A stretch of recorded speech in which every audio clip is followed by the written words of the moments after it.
Hello बच्चों, ये video IIT JEE 2026 aspirants के लिए है and topic is optimizing preparation for JEE 2026। अगर मान लिया आपने प्रिपरेशन स्टार्ट नहीं किया है तो well and good. These points जो भी हम इस वीडियो में डिस्कशन करने वाले हैं will help you a lot, specially वो बच्चे जो ड्रॉपर्स हैं और फर्स्ट टाइम ड्रॉपर हैं तो उनके लिए तो बहुत ही ज़्यादा क्रूशल हो जाता है बिकॉज टाइम अवेलेबल बहुत कम है उनके लिए। एक ही बार में एक ही गो में उनको सक्सेस अचीव करनी है, या फिर इवन जो ट्वेल्थीज़ हैं और उनके अगर 11th में थोड़ी बहुत प्रॉब्लम रह गई है तो ऐसे बच्चे उनके लिए भी टाइम की शॉर्टेज होगी क्योंकि 11th को भी उनको एड्रेस करना पड़ेगा। या फिर वो बच्चे जो बच्चे 12th में हैं बट उन्हें स्कूल गोइंग स्टूडेंट्स हैं तो ऑफकोर्स उनके पास भी टाइम लिमिटेड है। तो ऐसी जगह पे चीज़ों को प्रायोरिटाइज करना बहुत ज़्यादा जरूरी है ताकि हम अपने गोल तक पहुंच सकें।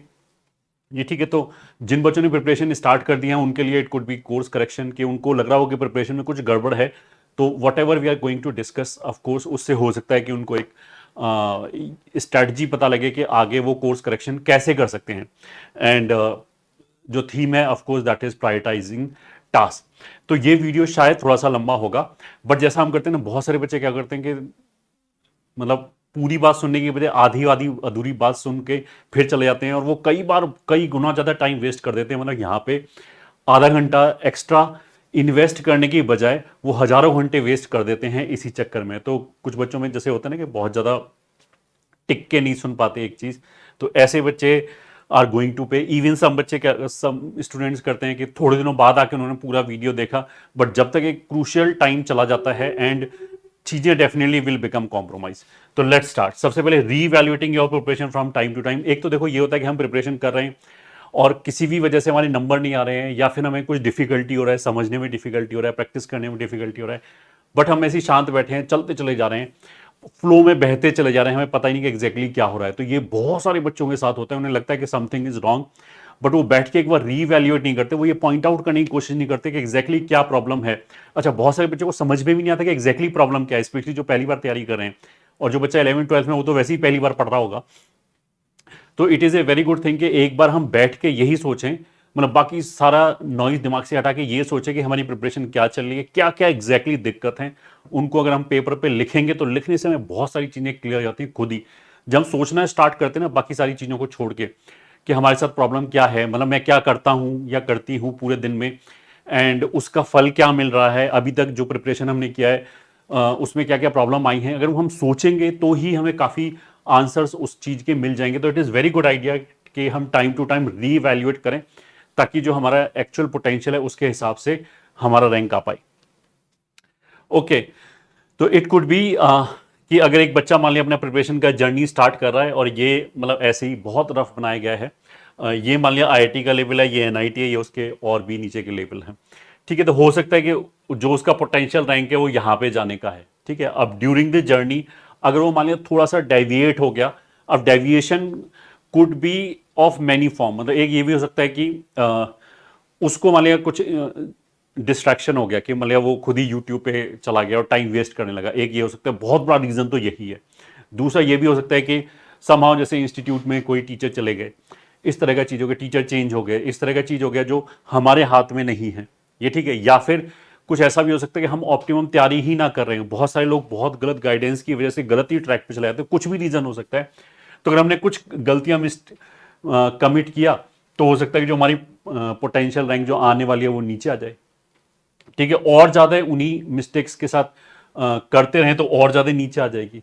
और अगर मान लिया किसी की गलत स्ट्रेटजी फॉलो कर लिया तो ऐसा हो सकता है कि हमारा इतना टाइम लूज हो जाए कि कोर्स करेक्शन पॉसिबली ना हो and then we are going to others other college. अब ये जो चीज़ है ये मैंने अपने एक्सपीरियंस पे बनाया है, मतलब ये तो वैसे मैंने हाथ से बनाया है बट एक्सपीरियंस से बनाया, जो मैंने बच्चों को करते हुए देखा है कि कोई बच्चे बहुत उल्टी सीधी एडवाइस भी, मतलब जिसे सुन के कोई भी बंदा बोलेंगे ये तो बिल्कुल ही बकवास है, तुम्हारे दिमाग में आ भी कैसे गया कि दिस विल वर्क, इस तरह की जो चीज़ें हैं ये, ठीक है, उसकी वजह से अपना पूरा करियर खराब कर लेते हैं। तो यू शुड अंडरस्टैंड, स्पेशली जो ड्रॉपर है उनके लिए तो ये लास्ट मौका ही है। तो ईच एंड एवरीथिंग पे you should be cautious and right advice follow करना चाहिए। अच्छा, JEE preparation is become highly technical because पहले तो क्या था कि सिंपल एक पेपर होता था बहुत पहले, पूरी साल प्रिपरेशन करो, लास्ट में पेपर दे दो, खत्म। ये ठीक है, अब जो चीज़ें हैं बहुत ज़्यादा टेक्निकल हो गया है कि पहले तो 2-3 हमारे माइलस्टोन हो गए कि मेंस 1 आएगा, मेंस 2 आएगा और उसके बाद एडवांस होगा, फिर मेंस का जो परसेंटाइल होगा वो एडवांस के लिए कट ऑफ की तरह काम करेगा। इस तरह की बहुत सारी चीज़ें हैं। तो टाइम जो हमारा है वो सीधा सीधा अभी से लेके एडवांस तक का ना होके कुछ पार्ट में डिवाइड हो गया कि मेंस 1 से पहले एक टाइम हो गया, मेंस 1 और 2 के बीच में दूसरा हो गया, मेंस 2 और एडवांस के बीच में तीसरा हो गया, प्लस मेंस का जो एग्जामिनेशन आता है उसका थ्योरी तो ऑफ कोर्स वैसे तो सीबीएसई बेस्ड ही है सब कुछ, मतलब जो बोर्ड में एग्जाम होते हैं उसमें जो सिलेबस आता है वही सिलेबस है, बट ऑफ कोर्स जो डिफिकल्टी लेवल है वो काफ़ी वेरी करता है। तो मेंस 1 में एक सर्टेन टाइप ऑफ क्वेश्चन आते हैं, यूजली अप्रैल वाले अटेम्प्ट में थोड़े से डिफिकल्ट हो जाता है, तो मेंस ही थोड़ा सा और डिफिकल्ट हो गया। फिर एडवांस में और ज़्यादा डिफरेंट टाइप की हमें स्किल्स चाहिए होती है, इवन मतलब प्रैक्टिस हमें डिफरेंट टाइप की चाहिए होती है, नॉलेज तो वही होती है। तो उसमें फिर अपने आप को ढालना अलग अलग चीज़ के हिसाब से कि कब मेरे को किस चीज़ की तैयारी करनी चाहिए ताकि ऑप्टिमाइज कर सकें हम अपने परफॉर्मेंस को। अच्छा, इसका एक एस्पेक्ट ये भी है कि जो कंपटीशन है वो डेफिनेटली हर साल बढ़ता ही जा रहा है, ये ठीक है। और लोग जो हैं बेसिकली ये होता है कि पहले जैसे हम बोले ना कि अगर हम सिंपल क्रिकेट ही देख लें, पहले क्रिकेट आराम आराम से खेला जाता था, ठीक है। फिर उसमें और टेक्निकलिटीज आ गई कि हेलीकॉप्टर शॉट हो गया, ये रिवर्स स्वीप हो गया, इस तरह की चीज़ें हो गई, या फिर बॉल को स्विंग कराना हो गया, तो उससे टेक्निकलिटी ऐड होती चली गई, ये ठीक है। अब तो लोग अपनी एक एक मसल पे काम करते हैं, मतलब अच्छा अगर किसी को कुछ शॉट मारना है, कुछ भी लॉफ्टी शॉट मारना है, तो एक पर्टिकुलर मसल उसकी स्ट्रांग होनी चाहिए, मतलब इतनी जिसे बोलते हैं ना कि माइक्रो लेवल तक की एनालिसिस होती है। तो सेम चीज़ यहाँ पे भी है। पहले तो क्या था, सिंपली पढ़ लो भाई, जितना आता है वहां पे जाके दे दो। अभी तो क्या है, हमें यह भी देखना पड़ता है कि मेंस का पेपर है, एडवांस का पेपर है, दोनों के लिए स्ट्रेटजी थोड़ी सी अलग अलग है। फिर अगर मेंस का पेपर है तो टाइम अवेलेबिलिटी कितना है, एक्सपोजर कितना है, ये ठीक है, किस चैप्टर का वेटेज कितना है, अगर किसी चैप्टर का वेटेज ज़्यादा भी है तो क्या उससे डिफिकल्ट क्वेश्चन पूछे जाते हैं या इजी क्वेश्चन पूछे जाते हैं, मोर और लेस बच्चों को वो समझाने के लिए कितना टाइम लगेगा, ये बहुत सारे फैक्टर्स आ गए हैं। तो उसके बेसिस पे हमें अपनी जो प्रिपरेशन स्ट्रेटजी है वो तैयार करनी पड़ती है। जैसे ये मैंने जेई मेंस 2025 के जनवरी का कोई शिफ्ट होगा, जस्ट ऐसी एनालिसिस के पॉइंट ऑफ व्यू से मैंने लिया है। तो जो 99% आया है वो 186 मार्क्स पे आया था, और 98.5 जो परसेंटाइल है, मतलब 0.5 परसेंटाइल कम हो गया। तो जनवरी शिफ्ट में जहां तक मेरे को याद है 12,500 के आसपास, मतलब फॉर्म तो 13 लाख लोगों ने भरा था, बट 12.5 लाख लोगों ने लगभग एग्जाम दिया था। तो एक परसेंटाइल का मोटा मोटा रफली मीनिंग हम मान सकते हैं कि 12,500, वो भी छोड़ा हम 12,000 मान लेते हैं, ये ठीक है। तो उसका मतलब है कि पहले जो 12,000 बच्चे थे उसमें जो कट ऑफ मार्क्स था वो 186 मार्क्स था, ठीक है। उसके बाद 0.5 का मतलब क्या कि लगभग 6,000 बच्चे ऐड हो गए। तो जो 18,000 के, मतलब 12 से 18 के बीच में थे, उनके मार्क्स 186 से 173 थे, ठीक है। मार्क्स में कितना ड्रॉप हुआ, 13 मार्क्स का। अब तुम इसको मोटा मोटा ऐसे समझ सकते हो, 13 मार्क्स का तीनों सब्जेक्ट में मिला के, तो पर सब्जेक्ट मोटा मोटा हम मान सकते हैं कि 4 मार्क्स का डिफरेंस आया। 4 मार्क्स का मतलब एक क्वेश्चन का डिफरेंस आया। तो एक क्वेश्चन का डिफरेंस आने से जो बच्चा है वो पहले 12,000 की बजाय 18,000 पे आ गया, ये ठीक है। केवल एक क्वेश्चन पर सब्जेक्ट, ये ठीक है। वो एक क्वेश्चन ऐसा भी हो सकता है कि हमने एक्स्ट्रा गलत कर दिया नॉलेज होते हुए भी, ये ठीक है। बहुत सारे परमुटेशन कॉम्बिनेशन बन सकते हैं कि हमने गलत कर दिया, ये ठीक है। या फिर हमने एक चैप्टर छोड़ के चले गए, उसका क्वेश्चन आ गया, ये ठीक है। या फिर लास्ट में हमें टाइम नहीं बचा इसलिए क्वेश्चन नहीं कर पाए क्योंकि हमने गलत क्वेश्चन में अटक गए थे। तो ये सारी चीजें जो है वो बहुत मैटर करती है। मतलब ऐसा नहीं कि जो 99 परसेंटाइल के अंदर बच्चा बैठा हुआ है वो 98.5 पे जो बच्चा वो बैठा हुआ है उससे नॉलेज वाइज बेटर ही हो, ऐसा नहीं है। उल्टा भी हो सकता है, नॉलेज वाइज थोड़ा सा कम हो, बट उसने अपनी चीजों को ऑप्टिमाइज कर रखा हो, मतलब जहां वो हिट कर रहा है वहां बिल्कुल राइट जगह पे वो हिट कर रहा है। तो कम प्रिपरेशन लेवल होते हुए भी, डेप्थ ऑफ नॉलेज कम होते हुए भी उसकी परफॉर्मेंस बेटर हो सकती है। फिर 98 पे अगर हम आए तो 10 मार्क्स का डिफरेंस हो गया, मतलब पर क्वेश्चन पर जो सब्जेक्ट है वो एक क्वेश्चन से भी कम का डिफरेंस हो गया, ये ठीक है। फिर नीचे और ज्यादा 98 से फिर 0.5 पे यहां डिफरेंस और कम रह गया, केवल 8 मार्क्स का डिफरेंस, ये ठीक है। मतलब 8 मार्क्स का डिफरेंस क्या है कि इफेक्टिवली 2 क्वेश्चन उसके गलत हो गए और वो 98 से 97.5 पे आ गया। और 98 का मतलब रफली हो गया 24,000 रैंक और ये हो गया 30,000 रैंक, ये ठीक है। तो 24 से सीधा बच्चा 30,000 रैंक पे पहुंच गया। तो यू कैन अंडरस्टैंड कि इवन इफ हम इन दोनों के बीच का देखें 23 मार्क्स का डिफरेंस, तो मतलब 6 क्वेश्चन का डिफरेंस हो गया, पर सब्जेक्ट दो दो क्वेश्चन का डिफरेंस हो गया, तो इतना हेल एंड हेवन का डिफरेंस आ जाता है। मतलब ये जो 99 परसेंटाइल वाला बच्चा है, ऑफकोर्स ये आईआईटी के अंदर बैठा होगा, 12,000 के आसपास तो आईआईटी में ठीक ठाक ब्रांच भी मिल जाएगी, और जो 98 वाला है मतलब 24,000 के अंदर है, वो एनआईटी में बैठा हुआ होगा। और ये जो मैंने बोला कि ये जो डिफरेंस है, ये ऐसा नहीं कि शियरली नॉलेज के बेसिस पे, ये डिफरेंस हो सकता है कि दोनों का सेम आईक्यू हो, ऐसा भी हो सकता है कि 98 परसेंटाइल वाले बच्चे का आईक्यू थोड़ा सा उससे कम हो, आईक्यू भी बोल सकते हैं, या फिर हम बोल सकते हैं कि रिसेप्टिविटी, या बोल सकते हैं एक्सपोजर थोड़ा सा कम हो, मतलब 98 वाले का थोड़ा ज़्यादा हो, ऐसा भी हो सकता है। बट जो ड्यूरिंग द प्रिपरेशन है, अगर उसने चीज़ों को ऑप्टिमाइज नहीं किया, तो ऐसा हो सकता है कि लास्ट में, जैसे बहुत सारे बच्चे बोलते हैं 10th तक मैं बहुत अच्छा था, या हम बोलते हैं कि 12th तक हम काफ़ी अच्छे थे, मेरे बराबर ही ये बच्चा था, बट उसकी रैंक इतनी आगे चली गई। तो वो इसलिए क्योंकि चीज़ें बहुत टेक्निकल हो गई हैं, और थोड़ा सा डिफरेंस, थोड़ा सा भी हम पाथ से डेविएट करें तो बहुत ज़्यादा डिफरेंस आगे जाके आ जाता है। तो ये तो जस्ट एक आपको बताने के लिए है कि 99 परसेंटाइल का मतलब क्या है कि आईआईटी या फिर टॉप एनआईटी में टॉप ब्रांच मिल जाएगा, ये ठीक है, मतलब लगभग 12,000 रैंक हो गया। 98.5 का मतलब क्या, 18,000 रैंक का मतलब क्या है कि नई आईआईटीज में कोई उल्टे सीधे कोर्स मिल जाएंगे, मतलब बीएससी वीएससी टाइप कोर्स मिल जाएगा, या ट्रिपल आईटी में मिल जाएगा, या मिड वाली एनआईटी में ठीक ठाक सा कोर्स मिल जाएगा, ये ठीक है।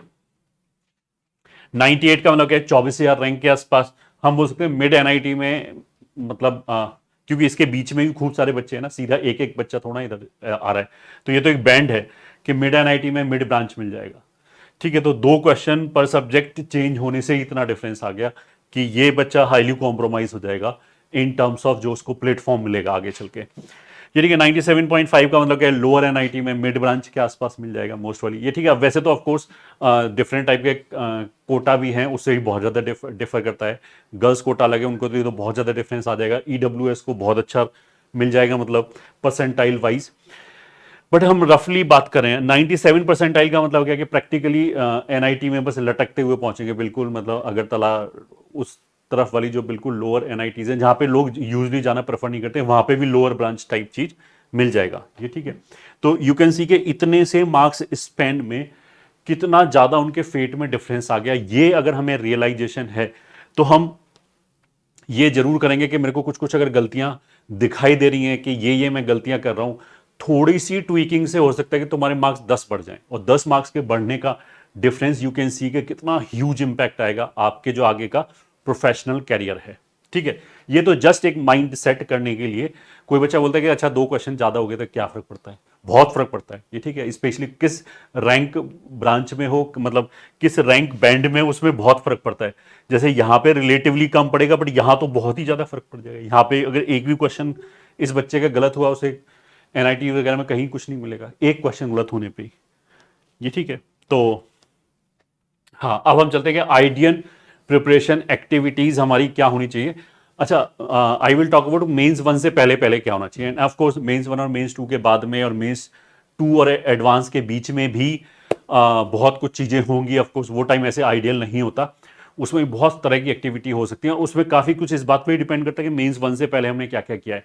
बट फिर भी एक आइडियल स्टूडेंट के लिए जिसका मतलब सारा कुछ प्रिपरेशन सही चल रहा है, उसके लिए ऑफ कोर्स लेक्चर देखना हो गया, वो ऑफलाइन हो चाहे ऑनलाइन हो, दूसरा नोट्स बनाना हो गया, तीसरा फिर शॉर्ट नोट्स बनाना हो गया, ये एक एक्टिविटी होगी।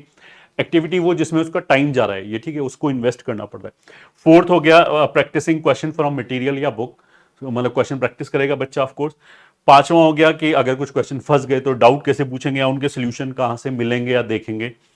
फिर 6 हो गया revising theory of completed chapter. अब जैसे जैसे आगे सिलेबस बढ़ेगा, ऑफ कोर्स पुराने वाला भूलते जाते हैं, ये ठीक है, कोई ज़्यादा भूल जाता है, कोई थोड़ा कम भूल जाता है, तो ये भी बच्चों के बीच में डिफरेंस है कि एक बच्चा को तो याद किया हुआ है, उसे मेमोरी काफ़ी दिनों तक लास्ट करती है, दूसरे की थोड़ी सी कम करती है, तो इसमें बहुत ज़्यादा वेरिएशन आता है दो बच्चों के बीच में। इवन इफ दोनों का आईक्यू सेम हो, एक की मेमोरी बेटर हो सकती है, तो definitely he will have some advantage over other person. तो वो दूसरा पर्सन क्या कर सकता है, ऑफ कोर्स उसकी जो रिवीजन करने की फ्रीक्वेंसी हो, जो पहले बच्चे की रिवीजन करने की फ्रीक्वेंसी है या टाइम डिवोशन है, वो अलग अलग हो जाएगा, तो उसी से उनका पाथ काफ़ी अलग अलग हो जाएगा। तो there are so many combinations दो बच्चों के बीच में ना, इवन इफ अपरेंटली हमें लगेगा कि दोनों सेम ही है टाइप्स, ये ठीक है। थ्योरी का रिवीजन करना मतलब अगर आप प्रिपरेशन में 2-3 महीने आगे जाओगे तो फिर एक साइजेबल टाइम आपको देना पड़ेगा पुराने नोट्स रिवाइज करने में, ताकि मेरे को फॉर्मूले याद रहें, फिर जब क्लास में पढ़ाया जाता है तो काफ़ी कुछ जैसे बोलते हैं ना कि पकी पकाई चीज़ें दी जाती हैं कि तुम ये गलतियां करोगे, ये ठीक है, ऐसे नहीं सोचना है, पॉइंट्स टू रिमेंबर दिए जाते हैं। उससे क्या होता है कि हमारा बहुत ज़्यादा टाइम कट हो जाता है एक्चुअल एग्जामिनेशन में। तो एक्चुअल एग्जामिनेशन में बेसिकली वो जो पेपर बनाते हैं वो बिल्कुल टॉपर के हिसाब से बनाते हैं कि वो ऐसा ना हो कि 300 में से 300 मार्क्स का कट के और 15 मिनट खाली बैठा रहे, ऐसा नहीं होना सकती। तो इसलिए पेपर का एक लेवल होता है, उसमें इजी, मीडियम और टफ क्वेश्चंस होते हैं। अब डेफिनेटली बहुत सारे बच्चे, बहुत सारे जिन्होंने, कुछ कुछ बच्चे तो 2-3 साल से प्रिपरेशन कर रहे हो तो उन्होंने सीरियसली प्रिपरेशन करें तो उन्हें बहुत सारे क्वेश्चन का एक्सपोजर होता है। अब क्वेश्चन इतनी सारी शिफ्ट में होते हैं और 2 बार हो रहे हैं, मतलब इस बार जैसे 19 पेपर हुए हैं तो 19 पेपर इंटू 25 क्वेश्चन, तो इतने सारे क्वेश्चन हर साल अलग अलग लाना पॉसिबल नहीं है। तो डेफिनेटली मेंस के पेपर में तो डेफिनेटली कुछ ऐसा होता है कि 5-7 क्वेश्चन तो जिस बच्चे ने अच्छी प्रैक्टिस कर रखी है उसे देखे हुए से मिल जाते हैं, तो वो वहां टाइम बचा के वो बच्चे 250 तक क्रॉस कर जाते हैं आराम से। ये ठीक है। अब यहाँ पे तो सारा प्रिपरेशन जो है वो रिलेटिव है, अगर दूसरा बच्चा कराए तो आपको भी करना पड़ेगा। बस ये हो सकता है कि जो एक्टिविटी की प्रायोरिटी है वो अलग अलग हो जाएगी। ये ठीक है, हो सकता है कि वो जो एक्टिविटी मान लिया जुलाई में कर रहा हो, ये ठीक है, तुम्हारा भी मन चाहेगा कि मैं भी अभी कर लेता हूं, बट ऐसा हो सकता है कि तुम अगर वो एक्टिविटी अभी करने लगो तो तुम्हारी प्रिपरेशन ही बिल्कुल डूब हो जाए। ये ठीक है, तो आई हैव टू इंश्योर कि हम एक फ्रेम में भी रहें, कंपटीशन के फ्रेम में रहें, ऐसा ना कि बाहर ही हो जाए। तो इसलिए वो वाली एक्टिविटी हो सकता है कि हम फरवरी में करें, वो वाली एक्टिविटी हो सकता है कि हम 20 अप्रैल के लिए करें जब मेंस 2 हो जाएगा। तो दैट डिपेंड्स के आपकी सिचुएशन क्या है, आपकी प्रिपरेशन क्या है, रिसेप्टिविटी लेवल क्या है, एक्सपोजर क्या है, कितने दिन प्रिपरेशन किया है, इन सारी चीजों पे डिपेंड करता है।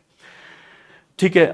Then revision practice of completed syllabus, मतलब आइडियली तो हमें थ्योरी भी पढ़नी चाहिए ताकि वो पॉइंट्स टू रिमेंबर, नोट्स वोट्स सब याद हो जाएं, शॉर्टकट्स याद हो जाएं, और दूसरा फिर प्रैक्टिस भी करनी चाहिए आइडियली। ये ठीक है। देन पीवाईक्यू हो गए कि ठीक है प्रैक्टिस तो हमने खूब कर ली, बट एक्चुअल पेपर जो आता है उसके भी हमें क्वेश्चन का एक टेस्ट पता होना चाहिए, मेंस एंड एडवांस का।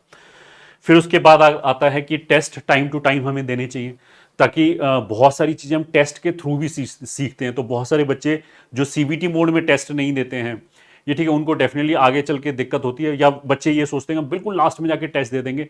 तो बहुत सारी चीज़ें ऐसी होती हैं कि जो आपको खाओगे तो उसको हजम करने में टाइम लगेगा, या बहुत सारी गलतियां ऐसी होंगी कि धीरे धीरे बाहर निकलेंगी।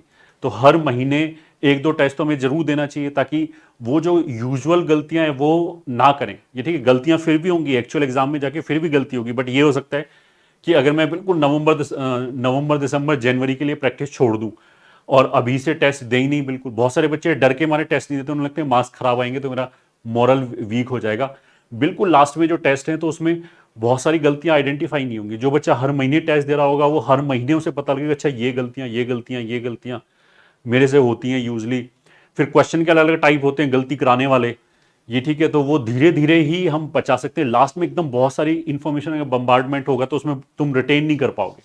मतलब ऐसा है कि अगर यूजली जो बच्चा अभी से करता हुआ जा रहा है तो हो सकता है कि अपनी जो फ्रीक्वेंटली अकरिंग 10-20 गलतियां उनको कम कर दे, और लास्ट में पेपर में उसे, एक्चुअल पेपर में हो सकता है कि 2-3 ही गलतियां हो, वर्सेस दूसरा बच्चा हो सकता है कि जो दिसंबर जनवरी में केवल प्रैक्टिस कर रहा है तो हो सकता है कि उसे 8-10 गलतियां हो जाए। तो इवन इफ उनका प्रिपरेशन लेवल और एक्सपोजर सेम हो, सेम नंबर ऑफ क्वेश्चंस कर रखे हो, बट एक बच्चा जो ज्यादा क्वेश्चन गलत करके आ गया, उनकी रैंक में जैसे मैंने अभी दिखाया था हेल एंड हेवन का डिफरेंस आ जाएगा। तो इसलिए टेस्ट को आई कैन नॉट इग्नोर। फिर ऑफकोर्स टेस्ट दे दिया और मान लिया मार्क्स कम आए, मैक्सिमम बच्चों के मार्क्स कम ही आएंगे, ऑब्वियस सी बात है, क्योंकि सक्सेस रेट हार्डली 1% है। तो बहुत सारे बच्चे क्या है कि बस वो टेस्ट से मतलब दुश्मन टाइम मान के उन्होंने रख दिया कि चलो मार्क्स कम आए, रोल लिए थोड़े से, हर बार यही साइकिल रिपीट होती रहेगी। वो कुछ सीखेंगे नहीं, वो ये नहीं देखेंगे मेरे मार्क्स कम कैसे आ रहे हैं। सेम नॉलेज लेवल पे हो सकता है दूसरा बच्चा ज़्यादा मार्क्स ला रहा हो, उसकी जो अटैम्प्ट करने का तरीका है वो बेटर हो, या और किसी भी तरीके से वो गलतियां कम कर रहा हो। बट ये सब चीज़ें जब ही होंगी जब we will jot down each and everything, we will write down कि क्या क्या गलती हुई, कितने क्वेश्चन मैंने सही किए, कितने गलत किए, कितने छूट गए, क्यों छूटे, गलती का रीज़न क्या था। ये जब हम हर डायरी में लिखेंगे हर टेस्ट के लिए, तो फिर वो चीज़ें हमारे सामने आती जाएंगी। और test analysis of course tech भी सपोर्ट करता है कि जो आपको रिपोर्ट दे वो ऐसी रिपोर्ट होनी चाहिए कि जहां से मैं देख पाऊं अपनी परफॉर्मेंस वर्सेस बाकियों की परफॉर्मेंस। अब ऐसा हो सकता है कि 2 पर्टिकुलर क्वेश्चन हो जो 90% जनता ने किया है बट मैंने नहीं किया, then something is wrong with me in that respect. तो हो सकता है कि वो चैप्टर में मेरा एक्सपोजर कम हो तो इसलिए बाकी सब बच्चे करे जा रहे हैं, मैं नहीं करा। तो इस तरह की चीजें जब भी आइडेंटिफाई होंगी जब हम उसको एनालिसिस करेंगे। And right mentorship, that is again very important now days. पिछले 2-3 साल से post Covid I have seen के बहुत सारे सो कॉल्ड इंजीनियरिंग कॉलेजेस के बच्चे वो मेंटरशिप देना चालू कर दिए हैं, बट उनको एक्चुअल पढ़ाने का एक्सपीरियंस ही नहीं होता, मतलब उनको तो केवल अपना एक्सपीरियंस होता है, ये ठीक है। और जबकि हमने बोला कि बच्चे बहुत तरह के होते हैं, सेम रैंक बैंड में भी बच्चों की जो स्ट्रैटेजी है वो काफ़ी अलग हो सकती है, क्योंकि दोनों की, जैसा अभी मैंने बोला कि मेमोरी अलग अलग, मेमोरी रिटेंशन अलग अलग हो सकता है, एक्सपोजर अलग अलग हो सकता है। एक बच्चा हो सकता है ज़्यादा प्रैक्टिस करे, एक बच्चा हो सकता है ज़्यादा डेप्थ में प्रैक्टिस करे, तो उनका रैंक बैंड सेम आ सकता है। तो अब अगर मान लिया मेरी रैंक मान लिया 510 आई फॉर एग्जांपल, तो मैं, मेरे जो सोचने का तरीका होगा वो मेरे अपने अंदर जो मैंने एक्सपीरियंस किया केवल वही होगा, मेरे को ग्लोबल पिक्चर दिख ही नहीं रही होगी। अब मैं उसी को एक्स्ट्रापोलेट करके बताऊंगा कि 20 ईयर वाले बच्चे को क्या करना चाहिए, इस बच्चे को क्या करना चाहिए, तो मेरा जो एनालिसिस होगा वो हाईली बायस्ड होगा, ये ठीक है। जबकि आप किसी भी रेप्यूटेड इंस्टीट्यूट में होगे, अगर वहाँ एक्सपीरियंस टीचर रहेगा तो उसने हर तरह के बच्चे को देखा होगा और कई बार देखा होगा, मतलब कि 500 की रैंक के उसने 10 तरह के बच्चे देखे होंगे, कि एक हंसते खेलते रैंक ला रहा है, एक बहुत मेहनत करके ला रहा है रैंक, एक गलती की वजह से 100 से 500 पे आ गया, एक ने कुछ कुछ काम किया वो 1000 से 500 पे आ गया, बहुत तरह के बच्चे उसने देखे होंगे। तो he can guide you better. वो तो मतलब आप जब बात करोगे तो आधी चीजें तो बात आपके वर्ड जो चयन कर रहे होंगे उसी से समझ में आ जाएगा कि तुम्हारे दिमाग में क्या चल रहा है। तो जो एक्सपीरियंस है उसको रिप्लेस नहीं कर सकता, चाहे दूसरा बच्चा बहुत ही इंटेलिजेंट हो, बट उसे अगर एक्सपीरियंस नहीं है तो ही कैन नॉट थिंक कि बाकी बच्चों के दिमाग में क्या चल रहा है। ये मैं स्पेशली इसलिए बोला कि इस साल स्पेशली 2-3 बच्चों ने मेरे को बिल्कुल लास्ट में आके बताया कि हमने ये स्ट्रेटजी फॉलो किया, and which was of course जिसे बोलते हैं ना आउटरेजियस, ये ठीक है, आउटरेजियस। और वो टाइम ऐसा था कि उस पूरे बच्चे का कैरियर ही खत्म हो गया, मतलब उसके बाद 1 महीने में या 1.5 महीने में वो चीजें करेक्ट ही नहीं कर सकते। तो दैट वाज नॉट पॉसिबल, इसलिए I thought of Poynting it out. ठीक है, अब ये तो हमने आइडियल बोला, बट एक्चुअल में ऐसा थोड़ा ना होता है। एक्चुअल में तो हर स्टेप पे बच्चों के दिमाग में बहुत सारे क्वेश्चंस आते हैं। जैसे लेक्चर्स हैं, अब लेक्चर्स देखने में हो सकता है कि एक बच्चे को कम समझ में आ रहा हो, ये ठीक है। अब वो जो कम समझ में आया है वो हो सकता है एक सब्जेक्ट में दिक्कत हो, एक मॉड्यूल में दिक्कत हो कि मेरे को एलजेब्रा समझ में नहीं आता, एलजेब्रा के मेरे से क्वेश्चन नहीं होते, ये ठीक है। या फिर एक चैप्टर में दिक्कत हो, जैसे पीएनसी प्रोबेबिलिटी यूजली सभी का दिक्कत आती है, ये ठीक है। या फिर कॉम्प्लेक्स नंबर में किसी को वीक हो गया, या और किसी सब्जेक्ट में एक चैप्टर वीक हो गया, तो उनकी जो डीलिंग है वो अलग अलग होगी। अब डील करने के लिए I should have right resources के, अगर मेरे 4 चैप्टर वीक है तो मैं वहां से कैसे अच्छे करूं, ये ठीक है। अगर मेरे 2 चैप्टर मेरा बिल्कुल ही दिमाग नहीं चलता, 0 लेवल पे चलता है, ये ठीक है, तो उसके लिए मेरा अप्रोप्रिएट क्या होगा कि क्या मैं बिल्कुल छोड़ के चला जाऊं। ठीक है, अब जो बहुत टफ चैप्टर है वो एग्जामिनर को भी पता है कि इनको बच्चे यूजली अवॉइड करते हैं, तो उससे वो बहुत ईजी क्वेश्चन डाल देते हैं, ये ठीक है। तो जो भी बस थोड़ा हल्का फुल्का करके गया होता है वो क्रैक कर लेता है, तो वो तो बहुत आगे हो गया रैंक के टर्म्स में। थोड़ा सा इनपुट डालते ही वो बहुत आगे हो गया रैंक के टर्म्स में, अगर उसकी शिफ्ट में वो क्वेश्चन आ जाए, ये ठीक है। अब इस तरह के जो डिसीजन है वो मान लिया 50-60 डिसीजन है, ये ठीक है। अब उसमें हो सकता है तुम्हारी शिफ्ट में कोई 2 चीज आ जाए, ये ठीक है। ऐसा नहीं कि सारी चीजें आ जाएंगी, बहुत सारी चीजें डिसीजन अलग अलग लेवल पे लेने होते हैं, ये ठीक है। दूसरा फिर नोट्स हो गया। नोट्स बनाने में कुछ बच्चे क्या करते हैं, बहुत ज्यादा टाइम लेते हैं, ये ठीक है। कुछ बच्चे ऐसे भी बोलते हैं कि जब हम नोट्स बनाते हैं देखते हुए साथ में लेक्चर, तो कॉन्सेंट्रेशन लैप्स हो जाता है। उसका मतलब क्या है कि जो चीजें पढ़ाई जा रही है वो कम समझ में आती है। तो देखो, समझ में आना था फर्स्ट प्रायोरिटी, पहले समझ में तो आना चाहिए तभी तो उसे अप्लाई कर पाएंगे। तो इसलिए यहां पे कॉन्सेंट्रेशन लैप्स तो बिल्कुल नहीं होना चाहिए, क्योंकि यहाँ जो चीज़ें पढ़ाई जा रही हैं, ऑफकोर्स आईटी जेई काफ़ी कॉम्पिटिटिव एग्जामिनेशन है, तो हमें हमारा 100% फोकस होना चाहिए क्या पढ़ाया जा रहा है। इट शुड नॉट बी कि हम नोट्स बनाने की कॉस्ट पे अपनी अंडरस्टैंडिंग हमारी चली जाए, तो दैट शुड नॉट हैपन। फिर कुछ बच्चे बोलते हैं कि अभी तो ठीक है, हमने पूरी कॉपी भर ली, हमारी 4 कॉपियाँ भर गई हैं, अब इनको रिवाइज करना पॉसिबल नहीं है, तो शॉर्ट नोट्स भी बनाए, तो उसमें फर्दर टाइम वेस्टेज होगा। फिर वो बच्चा बोलेगा कि एक तो हम रिवीजन कर रहे हैं मान लिया अक्टूबर में, एक रिवीजन हम कर रहे हैं मान लिया 20 जनवरी को, क्योंकि यूजली जो मेंस 1 होता है वो 20 से 30 के बीच में होता है, तो दोनों जगह रिवीजन में कोई डिफरेंस है ना। तो शॉर्ट नोट्स मेरे को कब यूज करनी चाहिए, अक्टूबर में यूज करनी चाहिए, जनवरी में यूज करनी चाहिए, दोनों जगह यूज करनी चाहिए, इस तरह के डायलेमा हो गया। फिर practicing question from material and book, and of course जब क्वेश्चन प्रैक्टिस की बात आएगी तो ये आएगा कि डिफिकल्टी लेवल क्या होगा, ये ठीक है। अगर बहुत डिफिकल्ट क्वेश्चन, जो बच्चा पहली बार प्रिपरेशन कर रहा है, अगर हम उसको शुरू में 4 बहुत डिफिकल्ट क्वेश्चन डाल दें, मतलब अगर मटेरियल डंप्ड है, ग्रेडेड नहीं है प्रॉपरली। एक चीज तो ये होती है कि जैसे बच्चा अगर बिल्कुल जमीन पे खड़ा हुआ है और वो धीरे धीरे चढ़ना ऊपर शुरू करे, अगर हम बोलेंगे शाबाश शाबाश, तो उसमें कॉन्फिडेंस बढ़ते ही चला जाता है, ये ठीक है। फिर वो हो सकता है कि 1 महीने में वो जस्ट जबरदस्त जंप लगाने लगे, ये ठीक है। वर्सेस दूसरा केस ही हो गया कि हम बच्चे को पहली 6 फीट दीवार के सामने खड़ा करते हैं, हम बोले जंप कर, तो वो उसी से इतना डीमोटिवेट हो जाएगा कि उसके अंदर कैपेबिलिटी होते हुए भी, बिकॉज उसको एक्सपोजर नहीं है, वो हो सकता है कि वो छोड़ ही दे के, लॉन्ग जंप तो मेरे लिए बनी नहीं है, ये ठीक है। तो इसलिए क्वेश्चन हो सकता है कि ABC, मान लिया 3 तरह के हमें क्वेश्चन कराने, तो वो जो सीक्वेंस है दैट ऑल्सो मैटर्स, कि हो सकता है कि A के बाद B के बाद C कराएं तो बच्चा सुपर कॉन्फिडेंट और तीनों ही सॉल्व कर जाए पहली पहली बार में। अगर हम CBA डाल दें फॉर एग्जाम्पल, तो हो सकता है वो C से आगे ना बढ़ पाए, तो क्वेश्चन ही उसके बिल्कुल सॉल्व ना हो। तो इसलिए जो मटेरियल है उसमें बहुत ज़्यादा एक्सपर्टीज एंड टाइम लगता है, वो ऐसे ही डंप नहीं हो जाते। तो टेलीग्राम पे यू विल फाइंड कि बहुत सारी एक्सेस जो जैसे बोलते हैं DPPs type with answer float होते रहते हैं, ये ठीक है, सोल्यूशन नहीं होता बट विद आंसर फ्लोट होते रहते हैं कि ये करके दिखाओ। तो that is not right way. बहुत सारे बच्चे उन्हीं के चक्कर में पड़ जाते हैं, मतलब जो उनको अपना मटेरियल दे रखा होगा इंस्टीट्यूट वाले ने मेहनत करके और क्यूरेट करके दे रखा होगा हजारों घंटे लगा के, वो उसकी बजाय ऐसी शीट उठा के करने लग जाते हैं, अपना कॉन्फिडेंस बिल्कुल शैटर कर लिया, जीरो पे आ गए वापस। तो it is very important to understand कि जो मटेरियल है वो ग्रेडेड होना चाहिए। फिर ऑफ कोर्स क्वेश्चन आएगा कि कितने क्वेश्चन करने चाहिए, ये ठीक है, मेंस के कितने क्वेश्चन करूं, एडवांस के क्वेश्चन कितने करूं, क्योंकि अल्टीमेटली सारी चीज़ों की जो प्रॉब्लम की जड़ है वो टाइम है, कि मेरे पास टाइम अवेलेबल नहीं है। तो इसी टाइम के अंदर मेरे को डिफरेंट चीज़ों को स्टफ करना है, भरना है, तो उसमें ऑप्टिमाइजेशन चाहिए।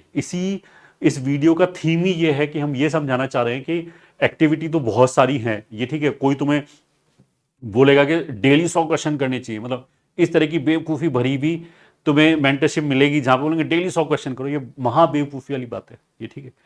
डेली 100 क्वेश्चन करने का मतलब क्या, कौन से क्वेश्चन करें, ये ठीक है। 100 मतलब 100 क्वेश्चन तो वही वाली चीज होगी कि हम बोले कि 6 फीट की दीवार तुम्हारे सामने खड़ी कर दी कि अब जंप करो, कोई कर ही नहीं पाएगा, ये ठीक है, जो बच्चा पहली बार आया है, जो प्रो नहीं है उसमें। तो इस तरह की जो चीजें हैं वो बहुत हमारा प्रिपरेशन खराब कर सकती है, ये ठीक है। फिर आस्किंग डाउट, ये ठीक है। बहुत सारे बच्चे क्या करेंगे कि मान लिया वो टेलीग्राम से उन्हें कोई DPP मिल गई, उन्हें क्वेश्चन सॉल्व किए, नहीं क्वेश्चन सॉल्व हुए, तो कुछ बच्चों को उसी से हाई मिलता है, किक मिलता है कि अच्छा मेरे से सॉल्व नहीं हो, मतलब ये बहुत अच्छा है ये ठीक है, ये बेवकूफ़ी है। अभी तो हमारा पूरा फोकस IIT JEE में रैंक लाने पे होना चाहिए, बाकी की सारी चीज़ें दैट कैन वेट, ये ठीक है। हमें अगर किसी भी चीज़ में अगर बहुत ज़्यादा इंटरेस्ट है तो ठीक है, डीप में आप आगे जाके जा सकते हो, ये ठीक है। It is not other way round, ये ठीक है, बिकॉज यहाँ पे टाइम अवेलेबल नहीं है। तो बहुत सारे बच्चे गूगल करने लग जाएंगे, किसी साइट पे जाके देखने लग जाएंगे, तो उसमें इतना ज़्यादा टाइम वेस्ट होगा उनका कि उस क्वेश्चन की वर्थ ही नहीं है। ऐसा हो सकता है कि एक हमने अल्ट्रा टफ क्वेश्चन पूछा जिसने आने की प्रोबेबिलिटी ही 0.1% है, ये ठीक है, या 0.001% है। अच्छा, और वो अगर इतना टफ क्वेश्चन है तो ऐसा भी हो सकता है कि वो क्वेश्चन नहीं करने वाला बच्चा भी टॉप 100 रैंक के अंदर हो, ऐसा भी होगा बिल्कुल। और हम फालतू उसी क्वेश्चन को ढूंढते हुए, मान लिया हमने 2 घंटे वेस्ट कर दिए, जिसके अंदर हम कम से कम 30-40 मेंस लेवल के क्वेश्चन की प्रैक्टिस कर सकते थे। तो ये अल्ट्रा बेवकूफ़ी है और बहुत सारे बच्चे नहीं समझते, ये ठीक है। एंड ऑफ कोर्स मतलब JEE का जो एग्जामिनेशन है, 12 लाख दे रहे हैं, 10-12 हज़ार का सिलेक्शन होगा, 50-60 हज़ार बच्चे सीरियसली फाइट कर रहे होंगे। तो यू कैन अंडरस्टैंड कि जो नॉन सीरियस बच्चे हैं, ये वो इतना बड़ा चंक है कि ये जो मैं गलतियां बोल रहा हूँ बहुत ही ज़्यादा बड़ा चंक कर रहा होगा, ये ठीक है। ये वीडियो बनाने का पर्पस ये है कि जिस बच्चे के अंदर पोटेंशियल है और वो मेहनत भी कर रहा है, ठीक है, तो हो सकता है कि वो राइट स्टाइल में मेहनत नहीं कर रहा हो, ये ठीक है, राइट जगह पे उसकी एनर्जी ना लग रही हो, इसलिए उसका आउटपुट कम आ रहा हो। तो I am just trying to sort out that thing, ये ठीक है, in help in that portion, ठीक है। फिर गोइंग थ्रू द सोल्यूशन का मतलब क्या है कि बहुत काफ़ी जगह ऐसा होता है कि सोल्यूशन एक्सपर्ट नहीं बनाते, वो मतलब इंजीनियरिंग कॉलेज से बच्चों को हायर करके उन्हीं से सोल्यूशन बना देते हैं, तो वो टेक्स्ट सोल्यूशन ऐसे ही पढ़ देते हैं, ये ठीक है। तो उससे फिर बच्चे को और डाउट होने लगता है कि यार इसने सही से नहीं समझाया या मेरे को सही से समझ में नहीं आया, ये ठीक है, मेरे अंदर कमी है या सोल्यूशन के अंदर कमी है, इस तरह के डाउट भी होते हैं। फिर revision theory of completed chapter, of course, कि कब करें, कितनी फ्रीक्वेंसी से करें, जो थ्योरी का रिवीजन है। प्रैक्टिस क्वेश्चन ऑफ कोर्स कितने करें, ये ठीक, किस फ्रीक्वेंसी से करें, कैसे करें, कहाँ से सोर्स निकालें। फिर PYQ मेंस के करें, एडवांस के करें, कितने सारे करें, कितने ईयर्स के करें, यूनिक PYQ करें या एक जैसे अगर PYQ आए हुए हैं खूब सारे तो उसका मतलब क्या कि वो इंपॉर्टेंट है तो सारे को PYQ करें, इस तरह के, क्योंकि ये सारी एक्टिविटी टाइम टेकिंग है। ये ठीक है, कोई बच्चे ने किसी एक जगह जैसे गलत इंफेसिस दे दिया, अब वो वही करता रहेगा, बाकी सारी जो एक्टिविटी है उसकी वो उसकी कॉम्प्रोमाइज होगी, रैंक कहीं की कहीं पहुंच गई। जैसा मैंने बोला कि रैंक और मार्क्स में कितनी सेंसिटिव चीजें, 2-3 क्वेश्चन ही गलत हुए तो इधर उधर हो गया। तो यू शुड अंडरस्टैंड। फिर टेस्ट अगर दे रहे हैं तो किस लेवल का टेस्ट है, किस फ्रीक्वेंसी का है। और IIT JEE में जो मेंस के पेपर हैं उसमें वैरायटी बहुत ज़्यादा आती है, मतलब 50-50 60-60 मार्क्स का डिफरेंस होता है दो डिफरेंट शिफ्ट में, 99 परसेंटाइल में या हर परसेंटाइल में ही लगभग 99 परसेंटाइल में अगर 50 मार्क्स का डिफरेंस है तो that is a huge difference. ये ठीक है, तो उसका मतलब है कि दोनों पेपर का जो लेवल होगा वो बिल्कुल अलग तरह का होगा, एक काफ़ी टफ होगा, एक रिलेटिवली ईजी होगा।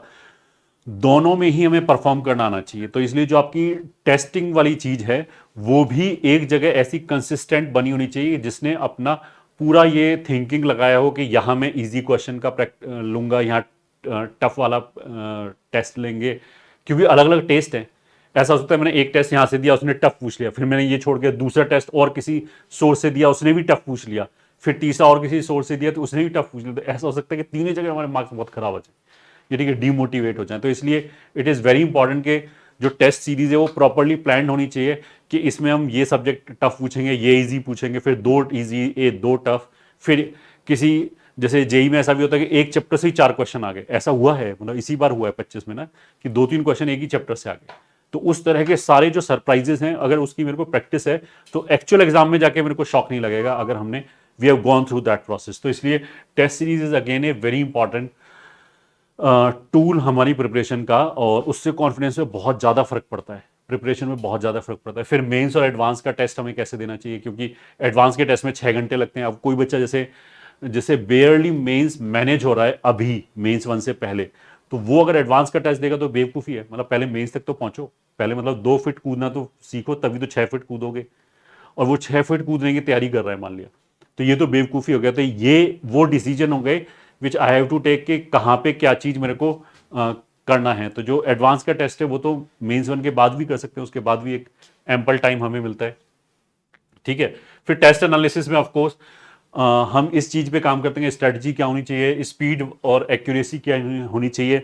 मतलब ऐसा भी नहीं कि हम बहुत अच्छी एक्यूरेसी लाने के चक्कर में अपनी स्पीड ही किल कर दें, बहुत ज़्यादा कॉशियस हो जाए तो हमारी स्पीड ही नहीं आएगी। तो there has to be a balance between these two things. और ऐसा भी नहीं होनी चाहिए कि हम मतलब हज़ारों घंटे डिवोट करें डिफरेंट टाइप के क्वेश्चन करने में, ताकि ज़्यादा से ज़्यादा पेपर में हम क्वेश्चन अटैम्प्ट कर पाएँ जो डिफरेंट टाइप के होते हैं। और उसमें हम खूब सारा अटैम्प्ट करके मान लिया 280 मार्क्स का अटैम्प्ट किया और हमारे 60 मार्क्स से गलत हो गया, तो ये भी गलत है। मेरा तो आई शुड थिंक कि 280 की बजाय हो सकता है कि 60 मार्क्स से गलत करके और मान लिया 210 कुछ ऐसे मार्क्स आ गए, ये ठीक है, 200 के आसपास मार्क्स आ गए। दूसरी स्ट्रेटजी ये हो सकती है कि हम 280 का अटैम्प्ट ना करें, 260 के अटैम्प्ट करें, कम अटैम्प्ट करें, तो हमें पर क्वेश्चन ज़्यादा टाइम मिलेगा रिलेटिवली। तो हमारे हो सकता है कि जो नेट मार्क्स है वो बढ़ जाए, वो सकता है 225 आ जाए, ये ठीक है। तो इस तरह की जो एनालिसिस है वो हमें करनी पड़ती है, और वो जब ही करेंगे जब हम पेन एंड पेपर लेके बैठेंगे, हमें पता होगा करना क्या है, कैसे एनालिसिस करते हैं। देन राइट मेंटरशिप, जैसे मैंने अभी बोला है कि आजकल एक नई बीमारी है कि लोग अच्छी जगह से मतलब रेप्यूटेड इंस्टीट्यूट में पढ़ते हुए भी वो जब उनको प्रेशर आता है ना तो फिर इधर उधर भागते हैं शॉर्टकट के लिए। अब कोई बोलेगा 1 शॉट कर लो, ये ठीक है, कोई बोलेगा इस तरह की शॉर्टकट बताने की कोशिश करेंगे, ये ठीक है, कोई इस बात को नॉर्मलाइज करेगा।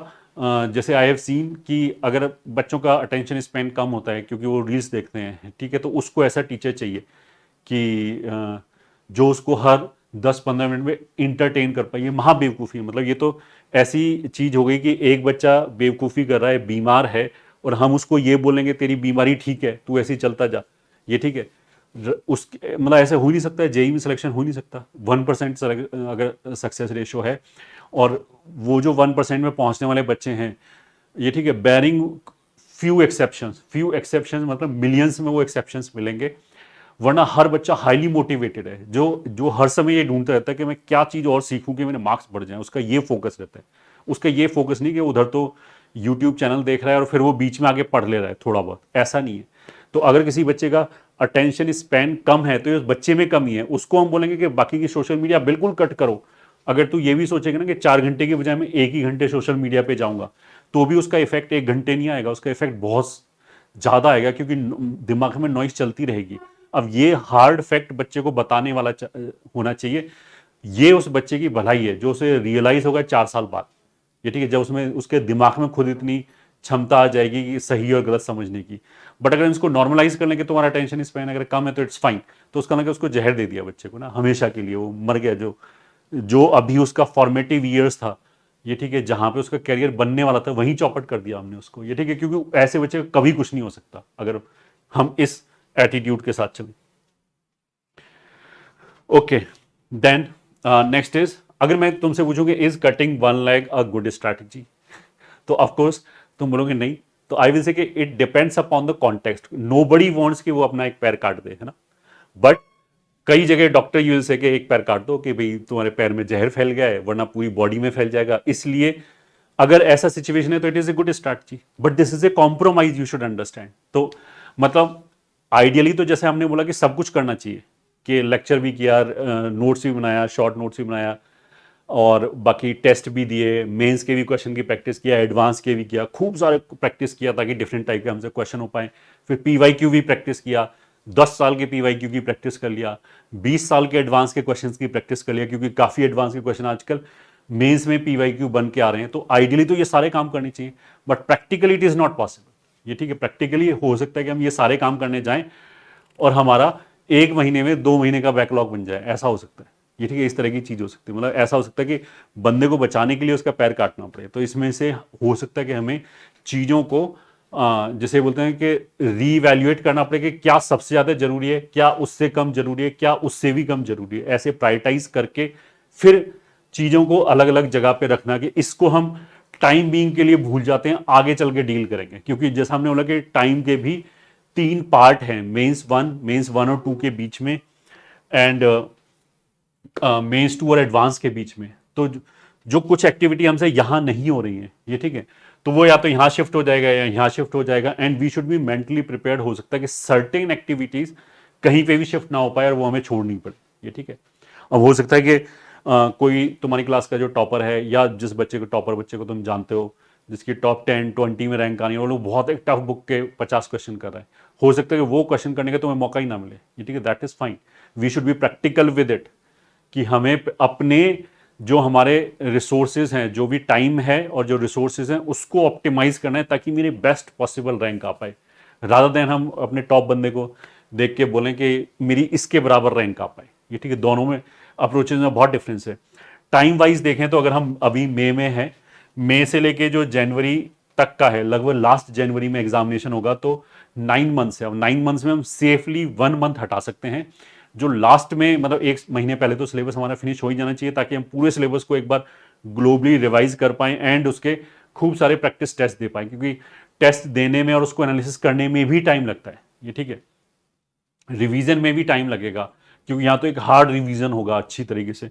तो यहाँ पे 7 मतलब 8 महीने तो हम मान सकते हैं आराम से, जो बच्चा अभी स्टार्ट कर रहा है। तो 8 months are fairly good time, अगर हमारा रिसेप्टिविटी एवरेज से थोड़ा सा बेटर है तो। और यहाँ पे 2 मंथ और यहाँ पे 1.5 मंथ, मतलब 3.5 मंथ यहाँ पे भी है। तो ये जो 3.5 मंथ का जो टाइम है, ये ठीक है, ये जो 3.5 मंथ का टाइम है, ये भी छोटा नहीं है, ये ठीक है। इसको तुम ऐसे समझो कि अगर मान लिया यहाँ पे मेरे पास 9 मंथ है, ठीक है, और जिस स्ट्रैटेजी से हम चल रहे हैं, 9 का भी 8 मंथ मान लेते हैं, ठीक है, 8 मंथ है, जिस स्ट्रैटेजी से हम चल रहे हैं, मान लिया मेरे को वो सारी चीज़ें कवर करने के लिए, एडवांस के लेवल तक प्रिपरेशन करने के लिए, और डेली 12 घंटे पढ़ के, मान लिया मेरे को 10 महीने चाहिए, ठीक है। अगर हम उस 10 महीने को यहीं स्क्वीज करने की कोशिश करेंगे, तो क्या होगा, हमारा मेंस 1 बर्बाद हो जाएगा, ठीक है। अब बिकॉज यहां पे चीजें हैफ हैजर्ड हो जाएंगी, तो यहां पे भी वो चीज सही नहीं हो पाएगी, पूरा टाइम वेस्ट करने के बाद फिर मेंस 2 भी बर्बाद हो जाएगा। हर साल ऐसे होता है, रादर देन कि ये जो हमने बोला कि ये डिजायर्ड चीजें हैं जो मैं करना चाहता हूं, बट इसमें 10 मंथ लग रहे हैं, ठीक है। अब 10 मंथ तो है नहीं हमारे पास, मेरे को तो 8 मंथ में उसको करना है। Then I will take out जो मोस्ट इंपॉर्टेंट चीज है वो यहां पे 8 मंथ्स के लिए, बाकी की कुछ एक्टिविटी आई शिफ्ट हियर। तो फिर आपकी परफॉर्मेंस यहां पे भी बहुत अच्छी आएगी, क्योंकि जो मेंस 1 का लेवल है वो एक सर्टेन लेवल है, एडवांस का तो लेवल उससे भी ऊपर है। तो उस लेवल तक पहुंचना हमें इंश्योर करना है, ये ठीक है। और बाकी के 2 मंथ्स यहाँ पे लगा के, ये ठीक है, अगर ये मेंस 1 अच्छा हो गया तो इसकी जरूरत ही नहीं पड़ेगी, फिर तो हमारे लिए खुला मैदान मिल जाएगा लगभग 3.5 मंथ का। वहां पे हो सकता है वो 2 मंथ का जो काम है वहां फिट करके फिर एडवांस में भी हम बहुत अच्छी रैंक ला सकते हैं, ये ठीक है।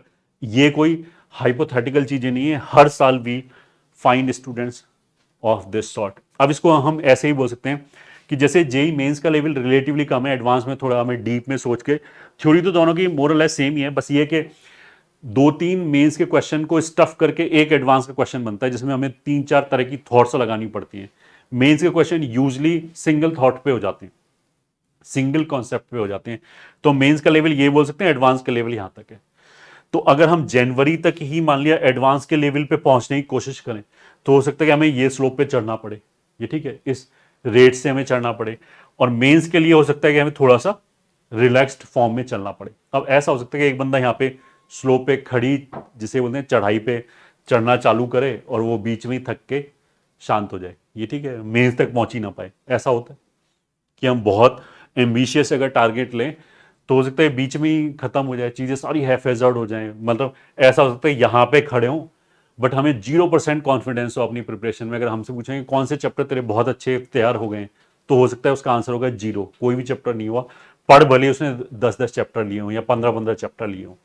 दूसरा ये होगा कि हम आराम आराम से पहले मेंस को इंश्योर करें यहाँ पे, फिर जो बाकी का टाइम लिमिट है फिर उसमें वो बची हुई चढ़ाई कंप्लीट करें, ये ठीक है। तो हम पहुंच तो उसी हाइट पे रहे हैं बस, बट बिकॉज हमारे पास टाइम ज्यादा है तो इसलिए हमें स्ट्रेस कम आ रहा है, ये ठीक है। तो इसलिए जैसा मैंने बोला ना, स्पेशली जो फर्स्ट टाइम प्रिपरेशन कर रहे हैं या फिर जो स्कूल गोइंग वाले बच्चे हैं उनके लिए वैसे बोर्ड का एक बहुत बड़ा ऑब्स्टिकल आगे चल के आएगा मेंस 1 और 2 के बीच में, but that can also be manage अगर हम चीज़ों को थोड़ा सा ऑप्टिमाइज करके चलें। या फिर कोई बच्चा है जो 11th का जिसका बर्बाद है तो उसको 11th में भी टाइम इन्वेस्ट करना है, मतलब वो तो फिर जिसका 11th वीक है या बर्बाद है वो तो काइंड ऑफ ड्रॉपर ही हो गया, ठीक है, क्योंकि ड्रॉपर ने पूरा सिलेबस पढ़ा होता है, थोड़ा सा कम से कम बोर्ड लेवल का तो पढ़ाई होता है, तो उसने टर्म सुन रखे होते हैं। तो अगर किसी का 11th 50% भी बर्बाद है तो उसको लगभग ड्रॉपर के जैसे ही ट्रीट किया जा सकता है टाइम वाइज, ये ठीक है। नाउ प्रायोरिटी, अगर आप टास्क की बात करोगे हमें प्रायोरिटाइज कैसे करना है मेंस 1 से, मैं पहले की बात कर रहा हूं, और मेंस 1 के बाद क्या करना है दैट वी विल डेफिनेटली, इस चैनल पे अलग अलग वीडियोस आते रहेंगे। तो बहुत सारे बच्चे जो इस चैनल से प्रिपरेशन करें और कहीं पे ही प्रिपरेशन नहीं करें उनके लिए हम time to time strategic videos बनाते रहते हैं ताकि वो अपने उससे डेविएट ना हो, ये ठीक है, जिन बच्चों को हेल्प ना हो, ताकि उन्हें ऑथेंटिक गाइडेंस मिले। तो सबसे पहला चीज तो हो गया वॉचिंग लेक्चर, ये ठीक है, लेक्चर देखना सबसे पहली प्रायोरिटी होगी, ये ठीक है। पहले तो हमें थ्योरी आनी चाहिए तभी बाद में कुछ होगा।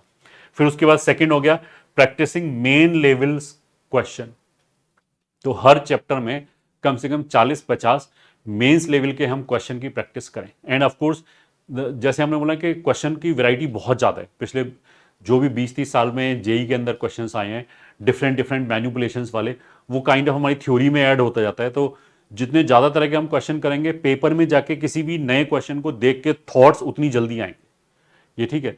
तो ऑफकोर्स हमारा टारगेट तो ये होना चाहिए जितने ज़्यादा क्वेश्चन हम सॉल्व कर पाएँ देख पाएँ उतना ही बेटर है, बट फिर भी हमें मेंस लेवल के 40-50 क्वेश्चन तो करना ही चाहिए, ठीक है।